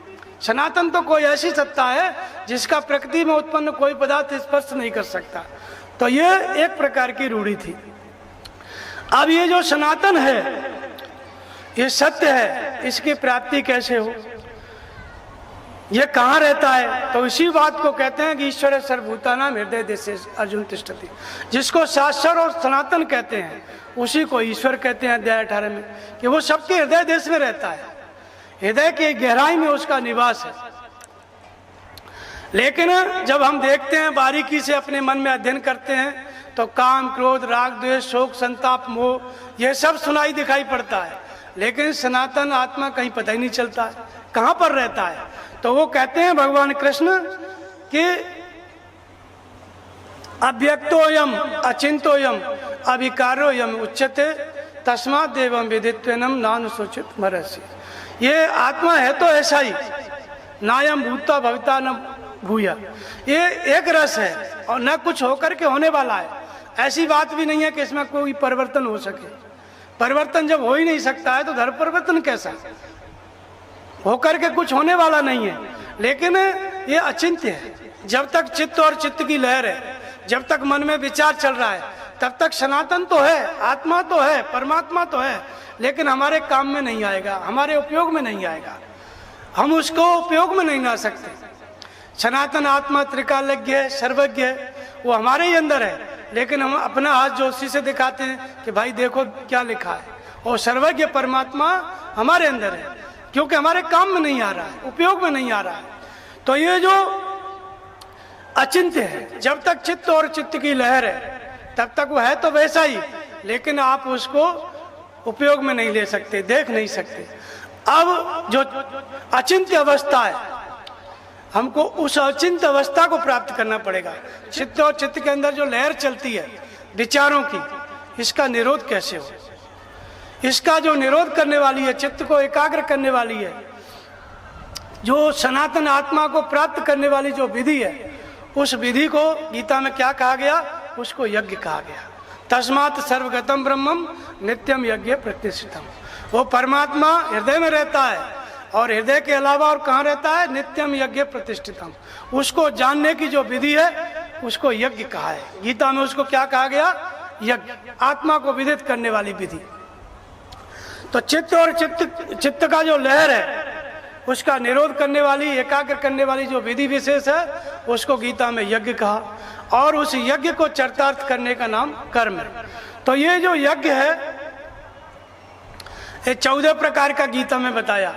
इंद्रियों का संयम यज्ञ है, एक परमात्मा में श्रद्धा को स्थिर करना यज्ञ है, शब्द और रूप का संयम यज्ञ है, फिर द्रव्य यज्ञ, तपो यज्ञ, योग यज्ञ तथा परे 14 प्रकार के यज्ञ बताए। अंत में जो मुख्य यज्ञ है उसको बताते हैं कि अपाने जुहति प्राणम प्राणे अपानम तथा परे प्राणा अपान गतिरुद्ध्वा प्राणायाम प्राणायाम। भगवान से जो मिलने की विधि है यज्ञ, वो 14 प्रकार का है। लेकिन 14 प्रकार का जो यज्ञ है वो संपादित कैसे हो, वो किस तरह से हम उसको रोज संपादित करें, आधा घंटा 15 मिनट समय दे करके उस धर्म के आचरण को रोज कैसे करें। तो उसके लिए नियत विधि बताई कि ओम इत्येकाक्षरम ब्रह्म व्याहरण मामनुस्मरण यह प्रयाति तजंदे हम स याति परमाम बद्धि। जो योग की विधि है यज्ञ, 14 प्रकार के यज्ञ को संपादित करने के लिए 2 प्रमुख यज्ञ बताए, नाम का जप और सदगुरु के स्वरूप का स्मरण। तो कौन से नाम का जप? ओम इत्येकाक्षरम ब्रह्म। ओम का जप कर अर्जुन, मेरे स्वरूप का स्मरण कर। ओम का मतलब होता है, ओ माने वो परमात्मा, अहम माने आप स्वयं। आप चाहे स्त्री हैं चाहे पुरुष में, परमात्मा वह जो आपके हृदय में निवास करता है। इसलिए उसका एक नाम क्या है? ओम है। हजारों नाम में से एक नाम क्या है? ओम। ओम का मतलब होता है, ओ माने वह परमात्मा, अहम माने आप स्वयं। आप चाहे स्त्री हैं चाहे पुरुष हैं चाहे किसी भी जाति धर्म के हैं। ओम का मतलब होता है मनुष्य के अंदर रहने वाला ईश्वर। वो ज्योति स्वरूप है। ज्योति सामप तज्ज्योति तमसा पर मुच्यते ज्ञानम ज्ञेयम ज्ञान गम्यम हृदय सर्वस्व विष्टतम। और परमात्मा वो आत्मा क्या है? ज्योति स्वरूप है। और कहाँ रहता है? सबके हृदय में रहता है। तो उसको प्राप्त करने की जो निश्चित विधि है उसको यज्ञ कहा गया, और उस यज्ञ को चरितार्थ करने का नाम कर्म है। जब कर्म का नाम लिया तब भगवान कृष्ण ने सनातन धर्म का आचरण बताया। फिर कर्म की विशेषता बताते हुए अध्याय 2 में कहा कि अर्जुन, इस निष्काम कर्मयोग से संयुक्त हुआ तू कर्मों के बंधन को भली प्रकार नष्ट करेगा। कर्म कोई ऐसी सत्ता है जिससे युक्त होकर के हम कर्म बंधन को नष्ट कर सकते हैं। और फिर दूसरी उसकी विशेषता बताई कि इसमें आरंभ का नाश नहीं है। आप बाहर कोई भी पूजा पाठ करो सब नष्ट हो जाएगा, लेकिन जो गीतोक्त साधना पद्धति है, नियत कर्म जिसको करना यज्ञ है, यज्ञ को कार्य रूप करना कर्म है। यज्ञ माने नाम का जप, महापुरुषीय स्वरूप का स्मरण, और कर्म माने जब नाम का जप आप करने लग गए तो कर्म हो गया, स्वरूप का स्मरण आप करने लग गए तो कर्म हो गया, इंद्रिय संयम आप करने लग गए तो कर्म हो गया। तो इसलिए यज्ञ को करना कर्म है। जब इस कर्म का नाम लिया तब कहा कि स्वल्पमप्यस्य धर्मस्य त्रायते महतो भयात्। इसका थोड़ा सा भी आचरण जन्म मृत्यु के मान बंधन से मुक्त करता है। किसका? इस कर्म रूपी धर्म का। यज्ञ को चरितार्थ करना कर्म है, और इस कर्म को ही भगवान कृष्ण ने क्या कहा? धर्म का। तो पहले तो शाश्वत सनातन आत्मा का नाम लिया कि आत्मा सनातन है, फिर कहा कि आत्मा को जो विदित करने वाली विधि है वो सनातन है। और वो विधि क्या है? वो एक निश्चित क्रिया है, यज्ञ को करना। वो क्रिया, उस सनातन को प्राप्त करने वाली जो निश्चित विधि है, उस विधि को धारण करना सनातन धर्म है। सनातन आत्मा को, सनातन परमात्मा को विदित करने वाली जो विधि है, उस विधि को जब हम धारण करते हैं तब हम सनातन धर्मी हैं, इसके पहले नहीं। तो शाश्वत सनातन आत्मा को विदित करने वाली विधि को जब धारण करते हैं तब सनातन धर्म का नाम आया कि वो सनातन धर्मी है जो इस शाश्वत सनातन आत्मा को विदित करने में लगा हुआ है, इसका आचरण करने में लगा हुआ है। और उस विधि को बताया कि एक परमात्मा में, उस शाश्वत सनातन ब्रह्म में श्रद्धा को स्थिर करना और नाम का जप करना। नाम का जप 4 प्रकार से होता है, उसी को यज्ञ कहा। अपाने जुहिति प्राणम, प्राणे अपानम तथा परे, प्राणापान गतिरुद्ध्वा प्राणायाम परायण। अपान और प्राण, बहुत से योगी लोग प्राण का अपान में हवन करते हैं, अपान का प्राण में हवन करते हैं। हवन का मतलब यहाँ पर जैसे ही हम यज्ञ का नाम लेते हैं तो बाहर के यज्ञ धर्म में जो प्रतीक उपयोग में आए, जैसे यज्ञ बाहर भी होते हैं तो लोगों का ध्यान चला जाता है कि यज्ञ माने बाहर का कोई यज्ञ होगा, लेकिन यहाँ बाहर का यज्ञ नहीं है। इंद्रिय संयम रूपी यज्ञ, प्राणायाम रूपी यज्ञ, हर जगह अग्नि अग्नि शब्द का प्रयोग हुआ। संयम अग्निशु जुह्यति, इंद्रिय अग्निशु जुह्यति, प्राणापान अग्निशु जुह्यति, हर जगह अग्नि का शब्द आया। तो लोगों ने बाहर आग जला के यज्ञ करना शुरू कर दिया, लेकिन ये क्या है? प्राणापान का संयम रूपी यज्ञ। प्राण वो श्वास है जिसको हम अंदर ले जाते हैं, अपान वो श्वास है जिसको हम बाहर छोड़ते हैं। तो जब श्वास अंदर जाती है तो श्वास के साथ साथ पूरी सृष्टि अंदर चली जाती है। सृष्टि चली जाती है मतलब विचारों के रूप में, और श्वास बाहर जाती है तो अंदर की पूरी सृष्टि बाहर चली जाती है। ये जो श्वास है ये सेतु है, बाहर संसार से जुड़ी है, भीतर परमात्मा से जुड़ी है। परमात्मा जो अंतःकरण में स्थित है, जिसको हम सनातन कहते हैं, उससे जुड़ी है। इसी को प्राणापान का यज्ञ का भगवान कृष्ण कहते हैं यज्ञानाम जप यज्ञोस्मि। सभी प्रकार के यज्ञों में नाम का जप रूपी यज्ञ में हूँ। कौन से नाम का जप? ओम का जप। 8 बार गीता में ओम शब्द का जप आया। भगवान कहते हैं कि अक्षराणाम अकारोस्मि, अक्षरों में ओंकार मैं हूँ, बाकी अक्षर नहीं, केवल ओम। तो जो ओम का जप करता है उसके भीतर मैं हूँ। तो इसलिए जब श्वास अंदर गई तो ओम नाम को 4 प्रकार से जपा जाता है, बैखरी, मध्यमा, पश्चिंती, परा। जो सनातन आत्मा है उसको विदित करने के लिए हमें करना क्या है?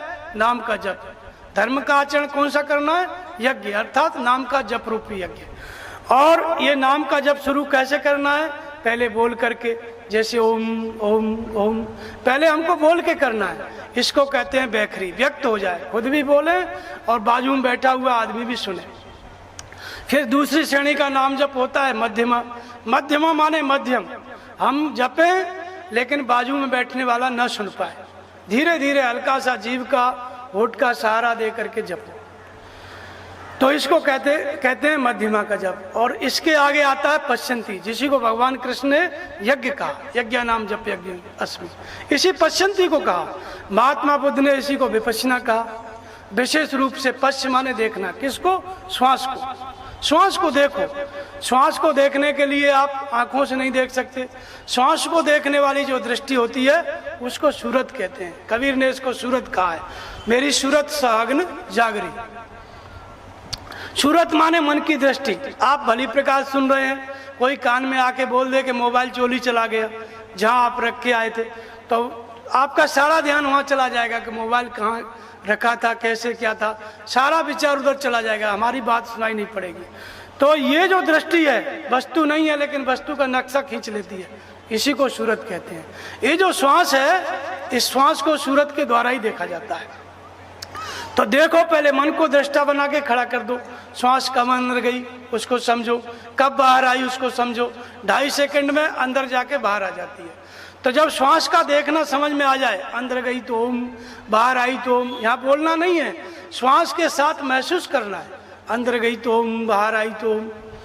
ये क्या है? ये यज्ञ है, ये धर्म की निश्चित क्रिया है, सनातन धर्म को का आचरण है। ये सनातन आत्मा को विदित करने की ये विधि है। और इसी विधि का आचरण किसने किया? महात्मा बुद्ध इसको कहते हैं पानापान, भगवान कृष्ण कहते हैं प्राणापान। तो प्राणापान गति रुद्वा प्राणायाम प्राण, प्राण और अपान की गति को रोक करके प्राणायाम के परायण हो जाते हैं। प्राणायाम क्या है? प्राणायाम का मतलब होता है श्वास को बंद करना नहीं, ये कोई प्राणायाम नहीं है। जितनी देर बंद करोगे उतनी देर घबराहट रहेगी, जहाँ श्वास चलने लगी तो फिर वही विचार आने लगे। तो ये प्राणायाम नहीं है। प्राणायाम श्वास का निरोध नहीं है, वृत्ति का निरोध है। श्वास के अंतराल में चलने वाला जो संकल्पों की लहर है उसका रुकना प्राणायाम है। तो उसको भगवान कृष्ण कहते हैं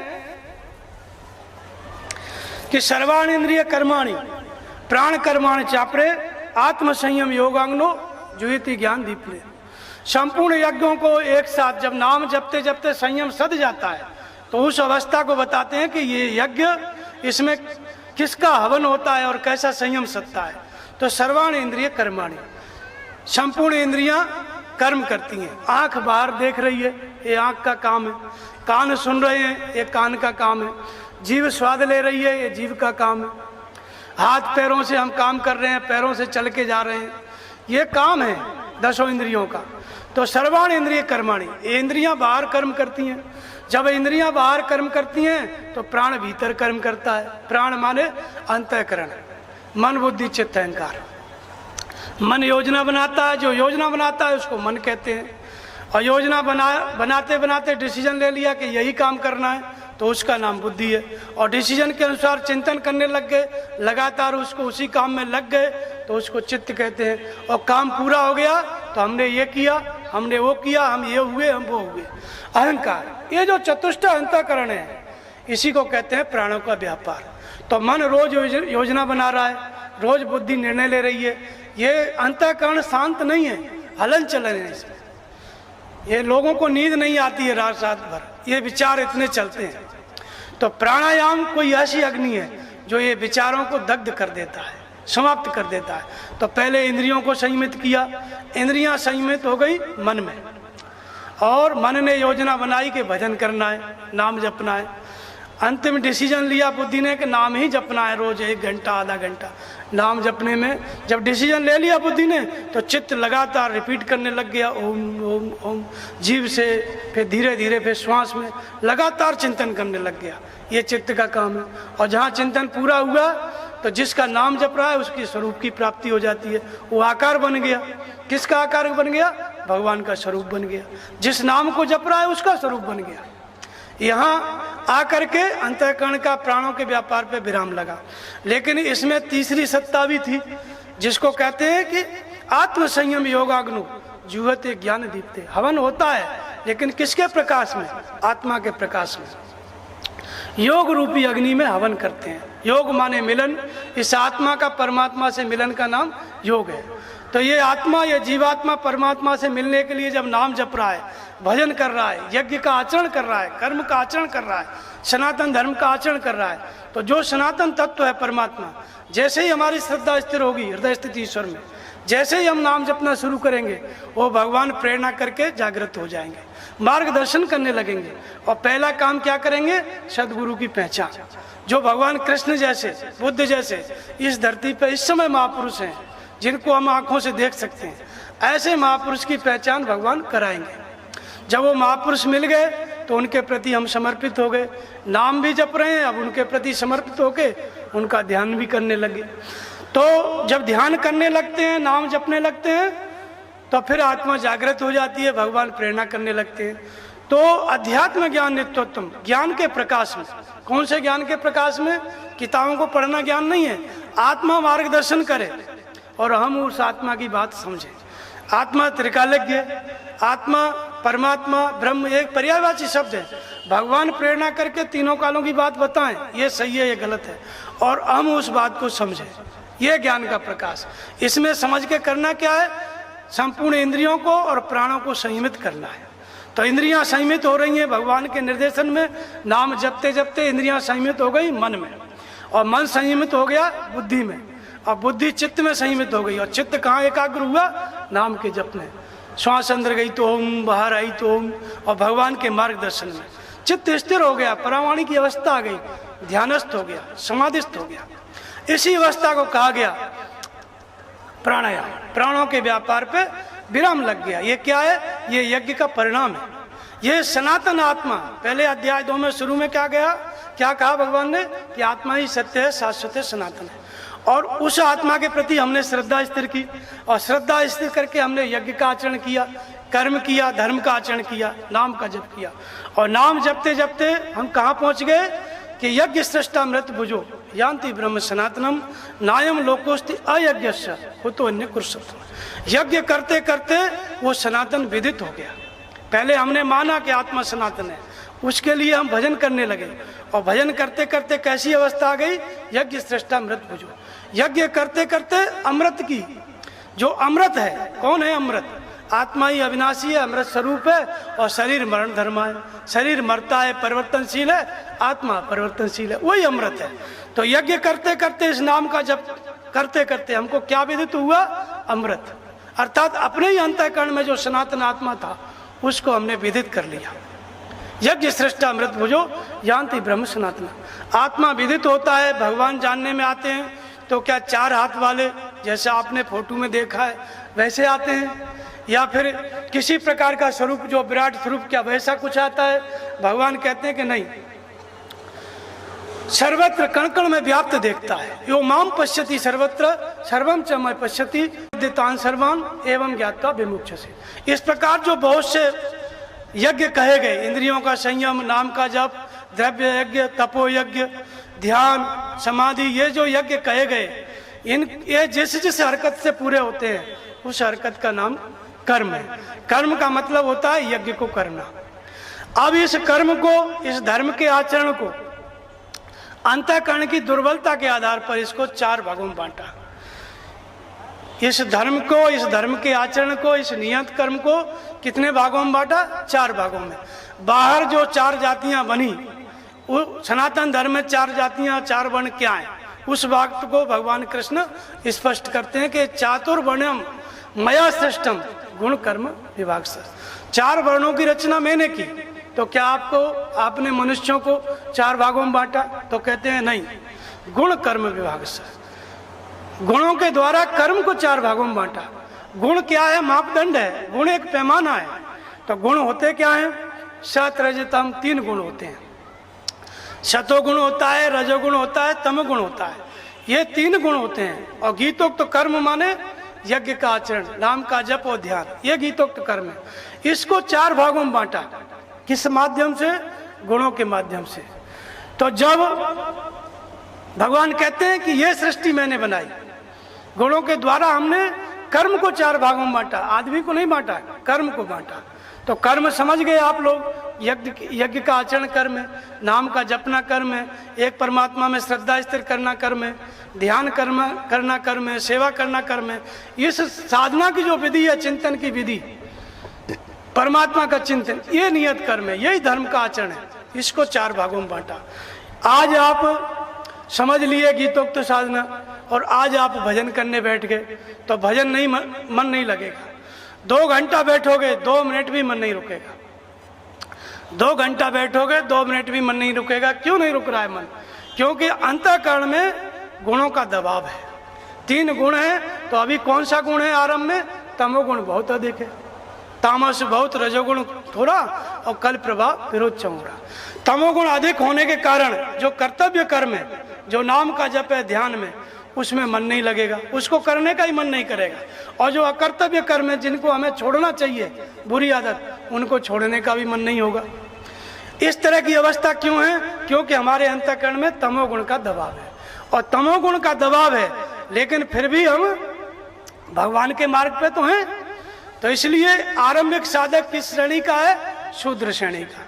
शूद्र का मतलब कोई अछूत नहीं है, गीतोक्त गीता के अनुसार। शूद्र माने अल्पज्ञ। अल्पज्ञ का मतलब बाहरी ज्ञान में अल्पज्ञ नहीं, बाहर कोई प्रोफेसर हो, वैज्ञानिक हो, मास्टर हो, डॉक्टर हो, जिस दिन से आप गीतोक्त साधना में लगेंगे, आप बाहर किसी भी जाति के हैं, ब्राह्मण हैं, क्षत्रिय हैं, वैश्य हैं, शूद्र हैं, कितने भी योग्य हैं, इस मार्ग में आप शूद्र हैं।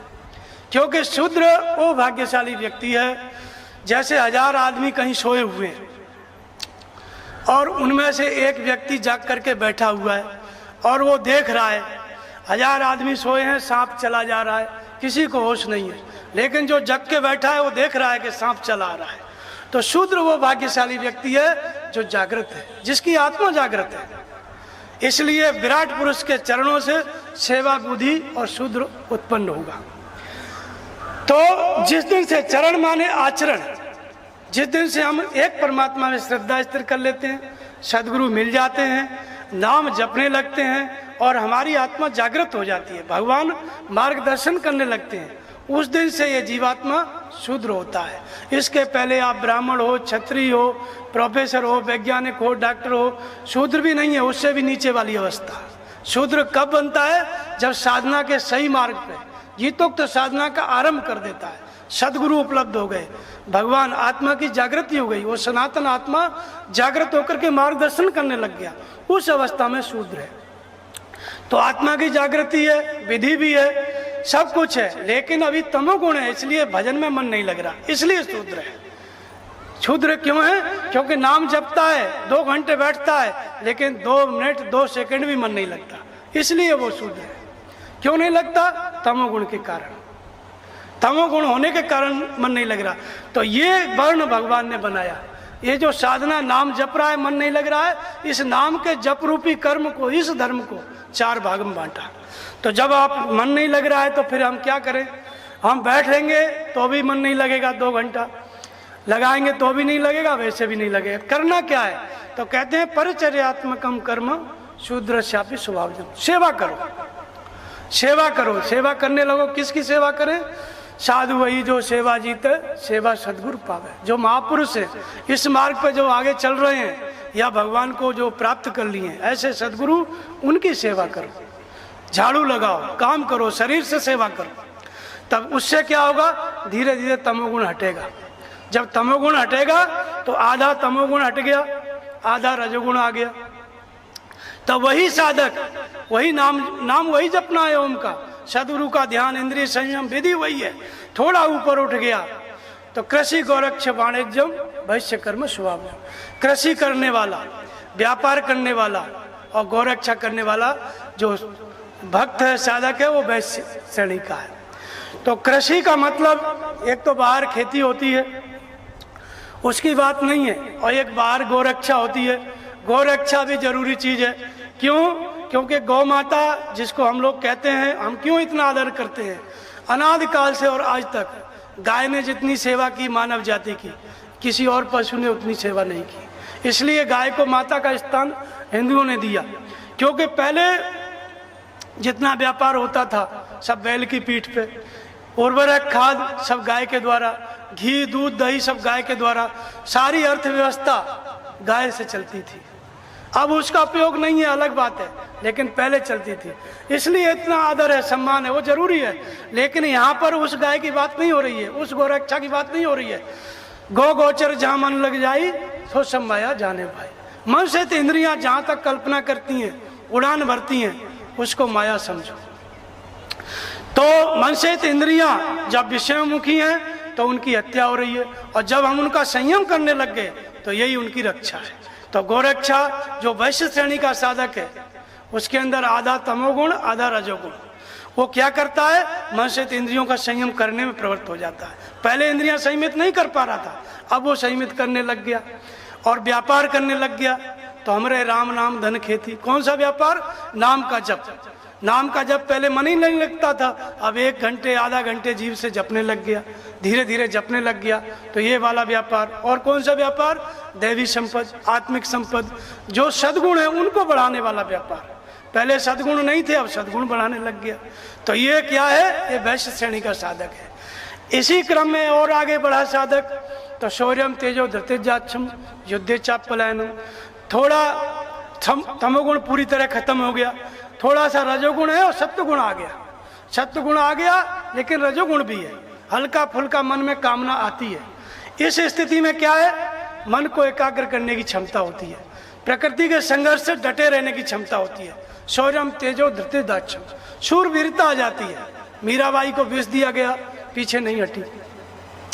मतलब कितना भी बड़ा विघ्न आ जाए, डटे रहना है, युद्ध क्षेत्र में डटे रहना है, नाम जप और ध्यान से मुंह नहीं मोड़ना है, मतलब उसको जपते रहना है चाहे जितनी बाधा आ जाए। यह साधक क्या है, क्षत्रिय श्रेणी का, तीनों गुणों को काटने की क्षमता, सतोगुण रजोगुण, तीनों प्रकार के जो विचार मन में आते थे उनसे अलग रह करके चित्त को ध्यानस्थ करने की क्षमता आ गई। ये जो श्रेणी है ये क्षत्रिय है। और इसके आगे बढ़ता है तो समय दमय तपे शोचम शांति आर्जम एवं ज्ञान विज्ञान मास्तिक्यम ब्रह्म कर्म स्वभाव। इंद्रियों का स्वाभाविक दमन, मन का शमन, धारणा ध्यान समाधि, अनुभवी उपलब्धि, भगवान का आदेश समझना और उस पर चलना, ज्ञान और विज्ञान।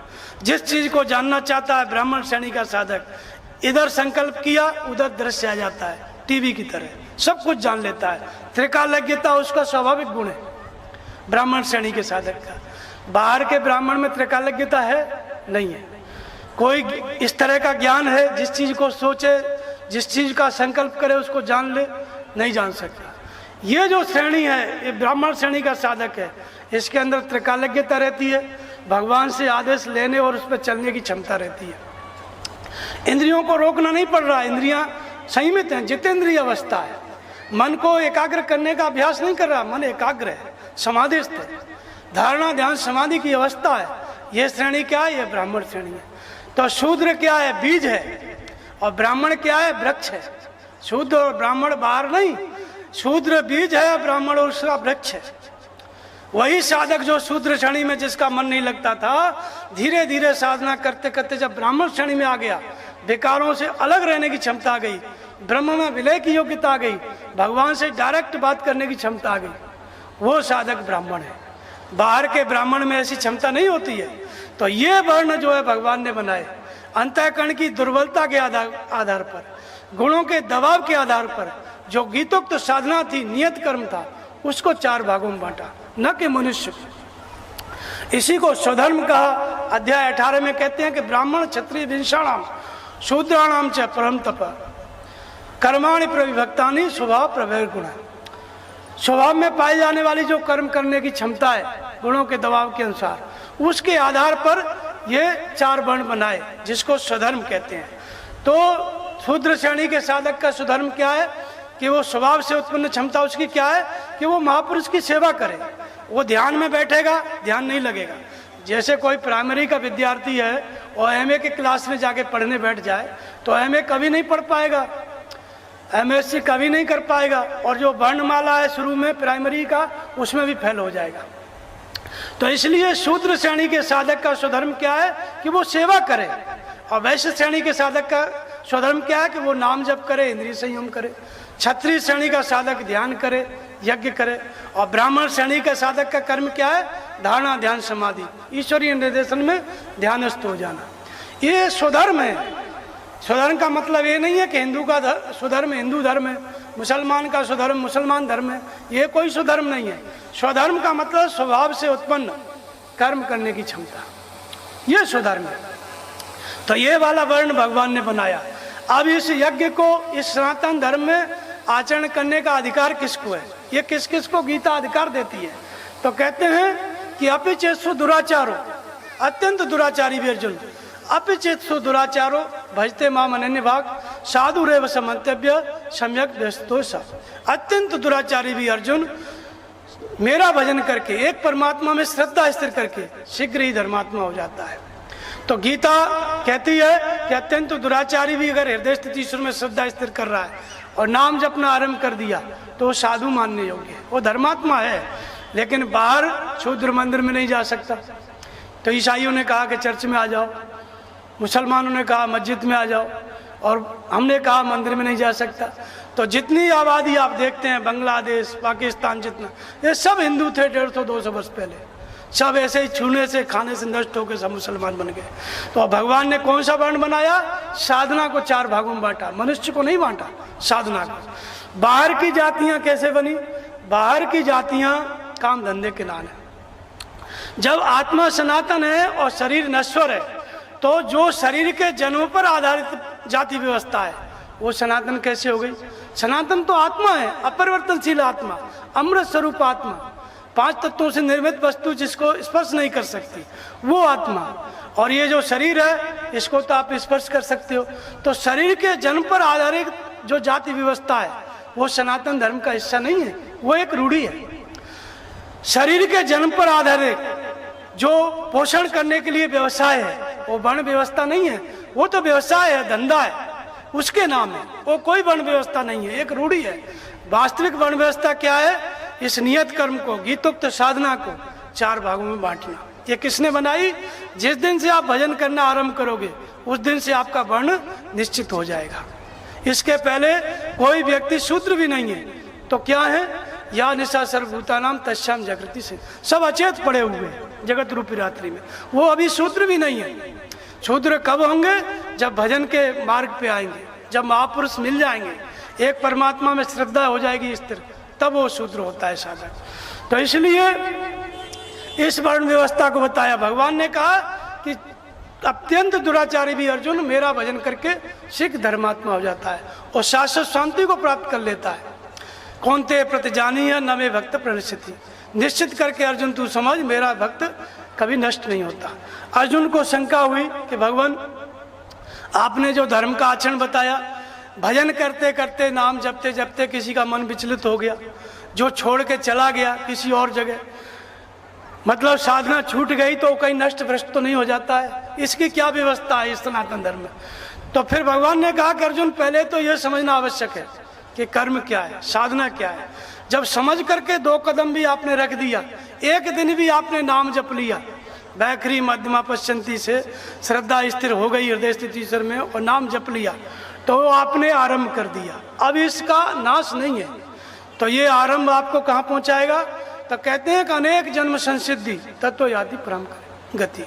वो अनेक जन्मों में जहाँ साधन छूटा, अगर किसी कामना को लेके विचलित हुआ, भगवान कहते हैं कि जो मांगता है संसार में मैं उसको स्वर्ग भी देता हूँ, लेकिन तेतम भोक्ता स्वर्ग लोकम विशालम छीणे पुण्य मृत्यु लोकम विसंति। मुझे भजकर लोग स्वर्ग मांगते हैं।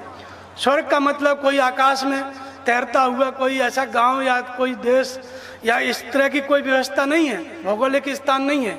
स्वर्ग माने स्वर्ग में विचरण करने की क्षमता, स्वर्ग माने जो आपने कामना की उसके अनुसार आपकी व्यवस्था मिल गई, जो चाहा वो मिल गया, इसका नाम स्वर्ग है। तो भगवान का भजन करके ये नहीं कि आपको मोक्ष ही मिलेगा। आप कामना कर रहे हैं तो इसी नाम जप के द्वारा, इसी सनातन धर्म के द्वारा आप नाम जप के जो आप चाहते हैं वो भी भगवान आपको देंगे।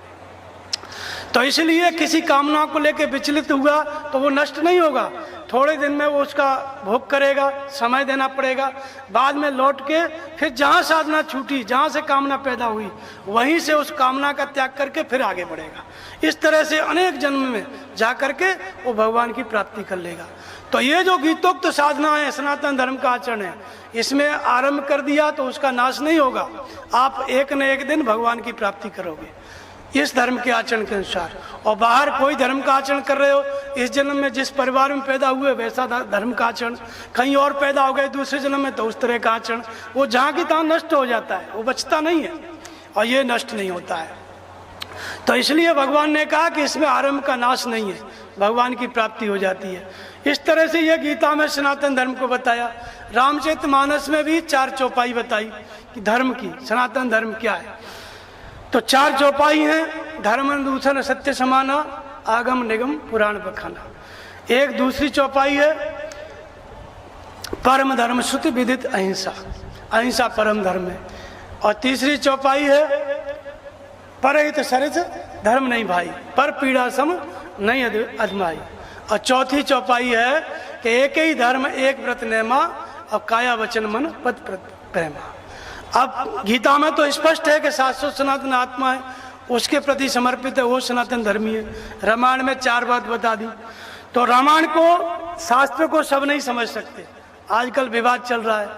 ये रामायण समझने के लिए तुलसीदास जी ने कहा कि जे श्रद्धा संभल रहे थे, नहीं संतन कर साथ, तिनको मानस अगम थे, जिन्हें न प्रिय रघुनाथ। और फिर उन्होंने बताया कि ये कैसे समझेगा कोई रामायण। तो कहते हैं श्री गुरुपद नख मणिगण ज्योति, सुमिरत दिव्य दृष्टि होती, तब सूझे रामचरित मन माने। पहले गुरु महाराज मिले, उनके चरणों का जब ध्यान करने लगोगे, तब उससे जो दिव्य दृष्टि प्राप्त होगी, तब चौपाइयों का अर्थ समझ में आएगा। इसके पहले तो आपस में लड़ते रहो, मार करते रहो, चौपाइयों का अर्थ आप नहीं समझ सकते। तो रामचरितमानस को समझने की कुंजी गुरु महाराज का ध्यान करोगे तब समझ में आएगा। तो इसलिए 4 चौपाइयों का अर्थ है।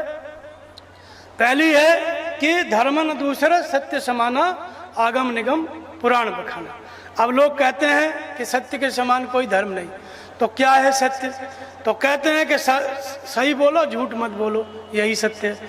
बहुत लोग कहते हैं कि सत्य व्यवहार करो, सत्य आचरण करो, ऐसा कुछ नहीं। अपने संसार में ही सत्य क्या है, झूठ भी क्या है, लोगों ने बना रखा है। तुलसीदास जी ने कहा संसार के विषय में, परमात्मा के विषय में, कहते हैं कि कोई कहे सत्य, झूठ कहे कोई, और जुगल प्रगल को माने। तुलसीदास पर हरे 3 भ्रम सो आपन पहचाने। कोई कहता है संसार सत्य, कोई कहता है भगवान सत्य, कोई कहता है दोनों सही है। तुलसीदास जी कहते हैं ये तीनों भ्रम है, इनको छोड़ो, और जो इनको छोड़ देगा वो अपने को पहचान लेगा, और जो अपने को पहचान लिया, आत्मा को पहचान लिया, उसने सब कुछ पहचान लिया। तो सत्य क्या है? तो तुलसीदास जी उसी मानस में कहते हैं, पहले का धर्म सत्य के समान कोई धर्म नहीं। तो क्या है सत्य? तो बताते हैं कि व्यापक एक ब्रह्म अविनाशी, सत्य चेतन घन आनंद राशि। जो परमात्मा है वो कण कण में व्याप्त है, एक है, एक से दो कभी नहीं हुआ। वो सत्य है, परम चेतन है, असीम आनंद की राशि है। कहाँ रहता है? अष्टभ हृदय अक्षत विकारी, सकल जीव जगत दीन दुखारी। ऐसा वो परमात्मा प्रत्येक प्राणी के हृदय में रहता है। हमारे हृदय में रहता है वो सर्वज्ञ परमात्मा, लेकिन फिर भी हम दुखी हैं। वो त्रिकालज्ञ है, सर्वज्ञ है, लेकिन हम अपना भविष्य नहीं देख सकते। ये दुख है प्रत्येक जीव को। अब ये सर्वज्ञ परमात्मा, सच्चिदानंद ब्रह्म, ये परमात्मा, हृदय का परमात्मा हमसे बात कैसे करे, हमारे काम में कैसे आए, हमको मार्गदर्शन कैसे करे? तो उसकी विधि बताए कि नाम निरूपण नाम जतन से, सो प्रगट जी मूल रतन से। नाम को समझो, क्योंकि राम नाम में अंतर है, कहीं हीरा है कहीं पत्थर है। नाम को समझो, नाम है किस प्रकार। समझ में आ गया तब नाम का जप करो। जब नाम जपने लग गए तो हृदय का परमात्मा प्रकट हो जाएगा, वो सत्य प्रकट हो जाएगा जिसका नाम धर्म है, और प्रकट होकर के आपको स्वरूप तक की दूरी तय करा देगा। शंकर जी कहते हैं उमा कहूं मैं अनुभव अपना, सत हरि भजन जगत सब सपना। तो हृदय स्थित ही ईश्वर में श्रद्धा स्थिर हो गई, नाम जपने लग गए, इसी का नाम भजन है। शंकर जी इसी को सत्य कहते हैं। दूसरी चौपाई का अर्थ है एक ही धर्म एक व्रत नेमा, काया वचन मन पति प्रत प्रेमा। एक ही धर्म है सृष्टि में, एक ही व्रत है, एक ही नियम है। काया से, मन से, वचन से पति के चरणों में प्रीति। 50% आबादी पत्नियां इस धर्म का पालन कर लेंगी। पति जो पुरुष वर्ग है वो कैसे करेगा? क्योंकि पति केवल पत्नियों को होता है, ऐसी कोई बात नहीं। ये जो पति शब्द है ये अनादिकाल से ही हमारे शास्त्रों में भगवान के लिए आया। पति शब्द का मतलब है, जब हनुमान जी सुग्रीव और भगवान राम का मिलन होता है तो सुग्रीव भागा भागा फिरता था बाली के डर से। तो सुग्रीव ने देखा कि भगवान राम और लक्ष्मण चले आ रहे हैं, तो हनुमान जी से कहा कि हनुमान जी जाकर के देखो, सुग्रीव के मन में बैर है मेरे प्रति, कहीं उसने ही तो नहीं भेज दिया हमारा वध करने के लिए। तो हनुमान जी गए ब्राह्मण का वेश बना करके, प्रार्थना अपना मंत्र पढ़ने लगे। हनुमान जी ने जो कुछ कहा भगवान ने चुपचाप सुना, और बाद में हनुमान जी को पता चला कि तो वही परमात्मा है जिनकी तलाश में हम यहाँ पे भजन कर रहे हैं, नाम जप रहे हैं। तो हनुमान जी ने प्रार्थना किया कि तब माया बस फिर बुलाना ताते नाथ न मैं पहचाना। मैं आपकी माया के वश में था, मैंने तो इसलिए नहीं पहचाना, लेकिन आपने किस लिए नहीं पहचाना, आपने क्यों नहीं पहचाना?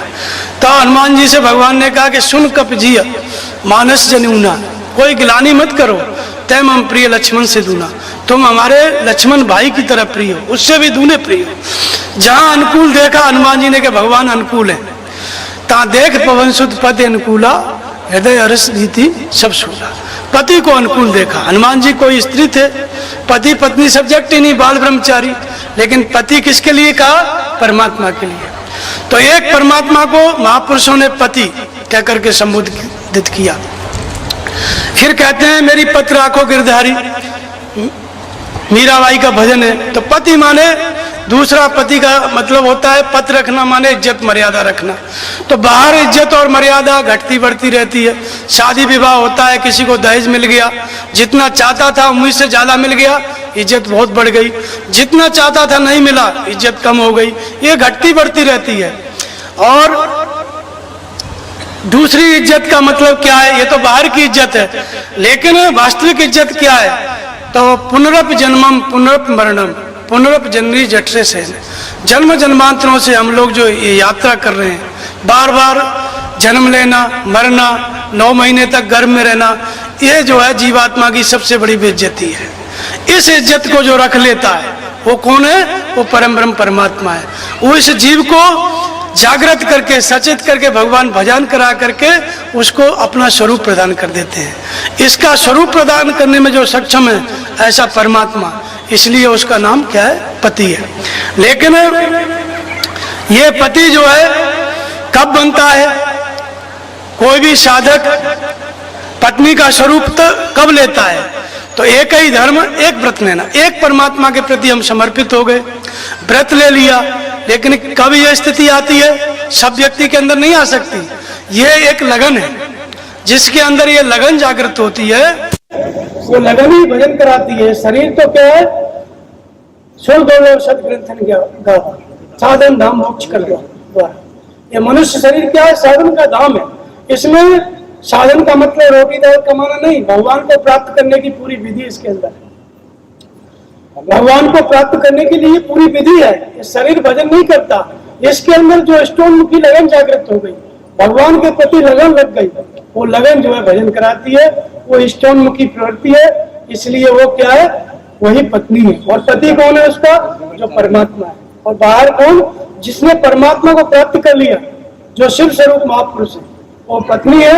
उनके प्रति हम समर्पित हो गए, श्रद्धा से स्थिर हो गए, हमारी लगन लग गई, तो फिर एक ही धर्म है। उस दिन से एक ही धर्म है, उस परमात्मा का चिंतन, एक ही नियम है, रोज बैठ के उसी का नाम जप करो, और कोई नियम नहीं सृष्टि में। तो एक ही धर्म है, एक प्रतिमा, काया वचन मन पद प्रेम। इस तरह से ये रामचरितमानस में भी इसी तरह से धर्म, इसको धर्म का स्वरूप बताया। तो सनातन धर्म में अनेक प्रकार की जो रूढ़ियां आई, जब हम भूल गए, गीता को भूल गए, इस पूरा धर्म के आचरण को भूल गए, तो धीरे धीरे रूढ़ियां ये पैदा हो गई। जिस दिन से हम गीता को समझने लगेंगे, शाश्वत सनातन धर्म की विधि हमको समझ में आ जाएगी, ये रूढ़ियां पूरी तरह से समाज से समाप्त हो जाएंगी। और फिर जो है, पहले भारत में एक ही परमात्मा, इसको लोग समझ जाएंगे, जिसका निवास हृदय देश है, और उसको प्राप्त करने के लिए एक ही साधना, 9 इंद्रियों का संयम, इसको भी लोग समझ जाएंगे। जब सबका परमात्मा हृदय में रहता है, ये समझ में आ गई बात, सबको एक ही नाम का जप करना है, और परिणाम में मिलने वाली स्थिति भी एक ही है। तो जब कोई दूसरा धर्म है ही नहीं, तो सबके अंदर एकता आ जाएगी। जब ये सब होगा गीता के द्वारा, और किसी के द्वारा, किसी प्रकार के बहुत से शास्त्रों को पढ़ के ये नहीं हो सकता है।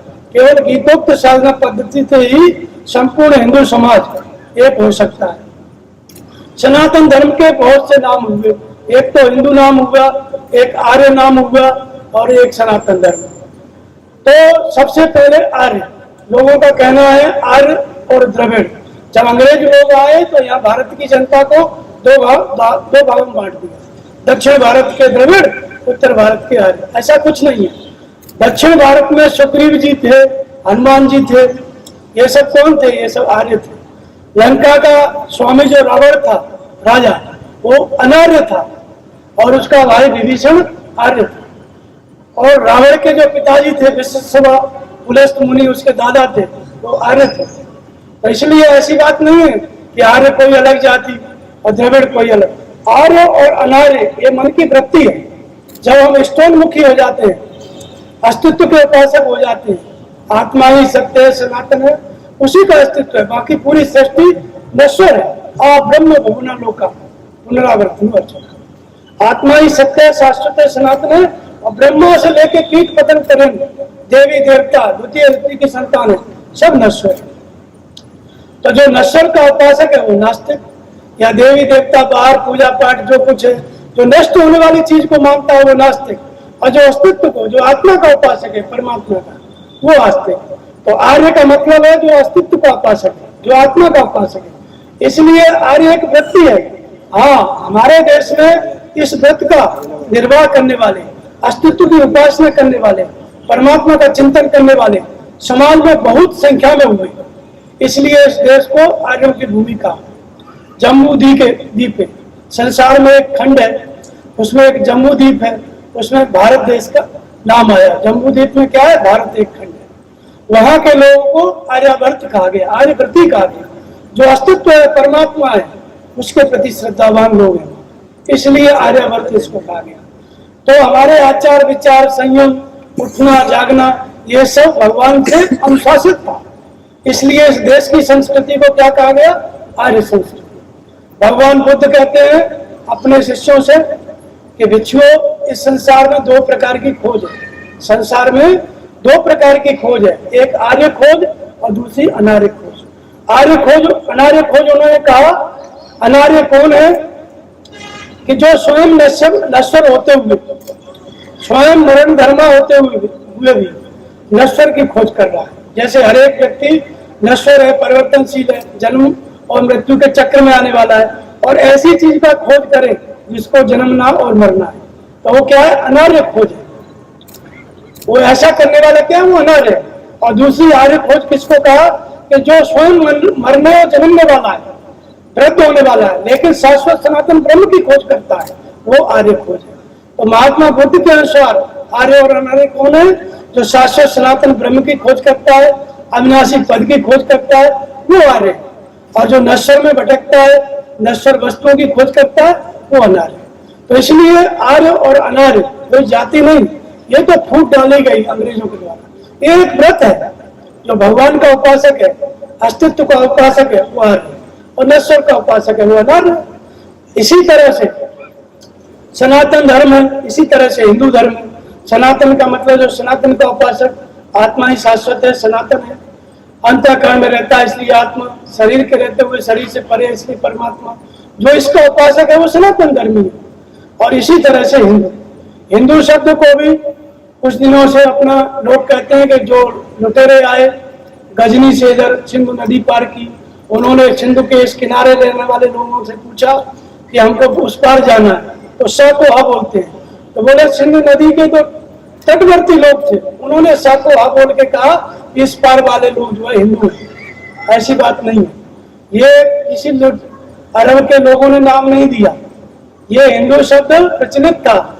जब ये मुसलमानों का हमला नहीं हुआ उसके पहले इंडोनेशिया हिंदू था, बर्मा हिंदू था, और जो श्रीलंका और इधर जहाँ मुसलमान पहुंचे ही नहीं कभी, वो सब अपने को हिंदू मानते थे। इसलिए हिंदू शब्द भी गीता का ही है, गीता से ही इसकी उत्पत्ति है। हिंदू का मतलब होता है ही माने हृदय, हिंदू माने चंद्रमा। चंद्रमा के रूप में कौन है हमारे हृदय में? परमात्मा। परमात्मा कहाँ रहता है? ईश्वर सर्वभूतानां हृदय देशे अर्जुन तिष्ठति। सबके हृदय में रहता है वो परमात्मा, लेकिन किस रूप में है? क्षीण प्रकाश के रूप में। सबके हृदय में रहता है लेकिन सब जानते नहीं है। क्यों? वो परमात्मा तो है लेकिन वो उसकी जानकारी नहीं है, वो हमको मार्गदर्शन नहीं कर रहा है। तो जब हम उसके प्रति समर्पित हो जाते हैं, हृदय स्थित ईश्वर के हम प्रति समर्पित हो गए, तो हम हिंदू हो गए। जब समर्पित हो जाते हैं तो वो प्रकाश जो दे रहा है परमात्मा क्षीण प्रकाश के रूप में, वो जागृत हो जाता है और जागृत होकर के वो प्रकाश देने लगता है, मार्गदर्शन करने लगता है। और उस हृदय स्थित ईश्वर के मार्गदर्शन में चल करके जब हृदय के ईश्वर को व्यक्ति पूरी तरह जान लिया तो हृदय स्थित ईश्वर को प्राप्त कर लिया। इसलिए हिंदू है। तो हिंदू हम क्यों हैं? क्योंकि हम हृदय स्थित ईश्वर के प्रति समर्पित हैं।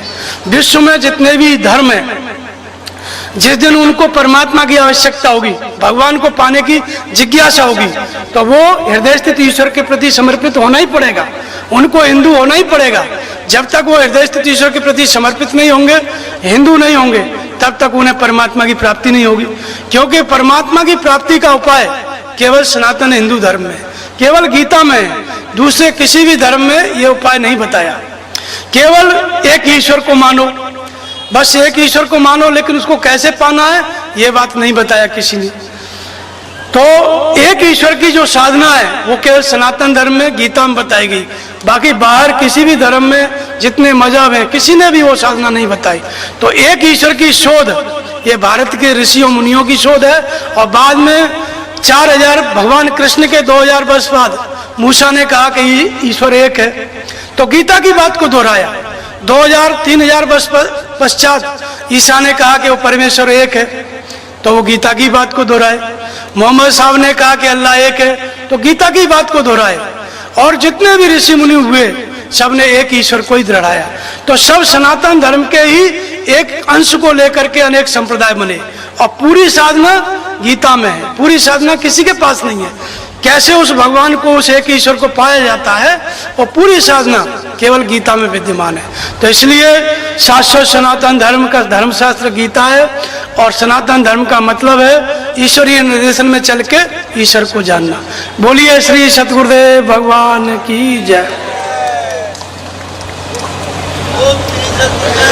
सब लोग प्रणाम कर लो धीरे धीरे आकर के। हाँ।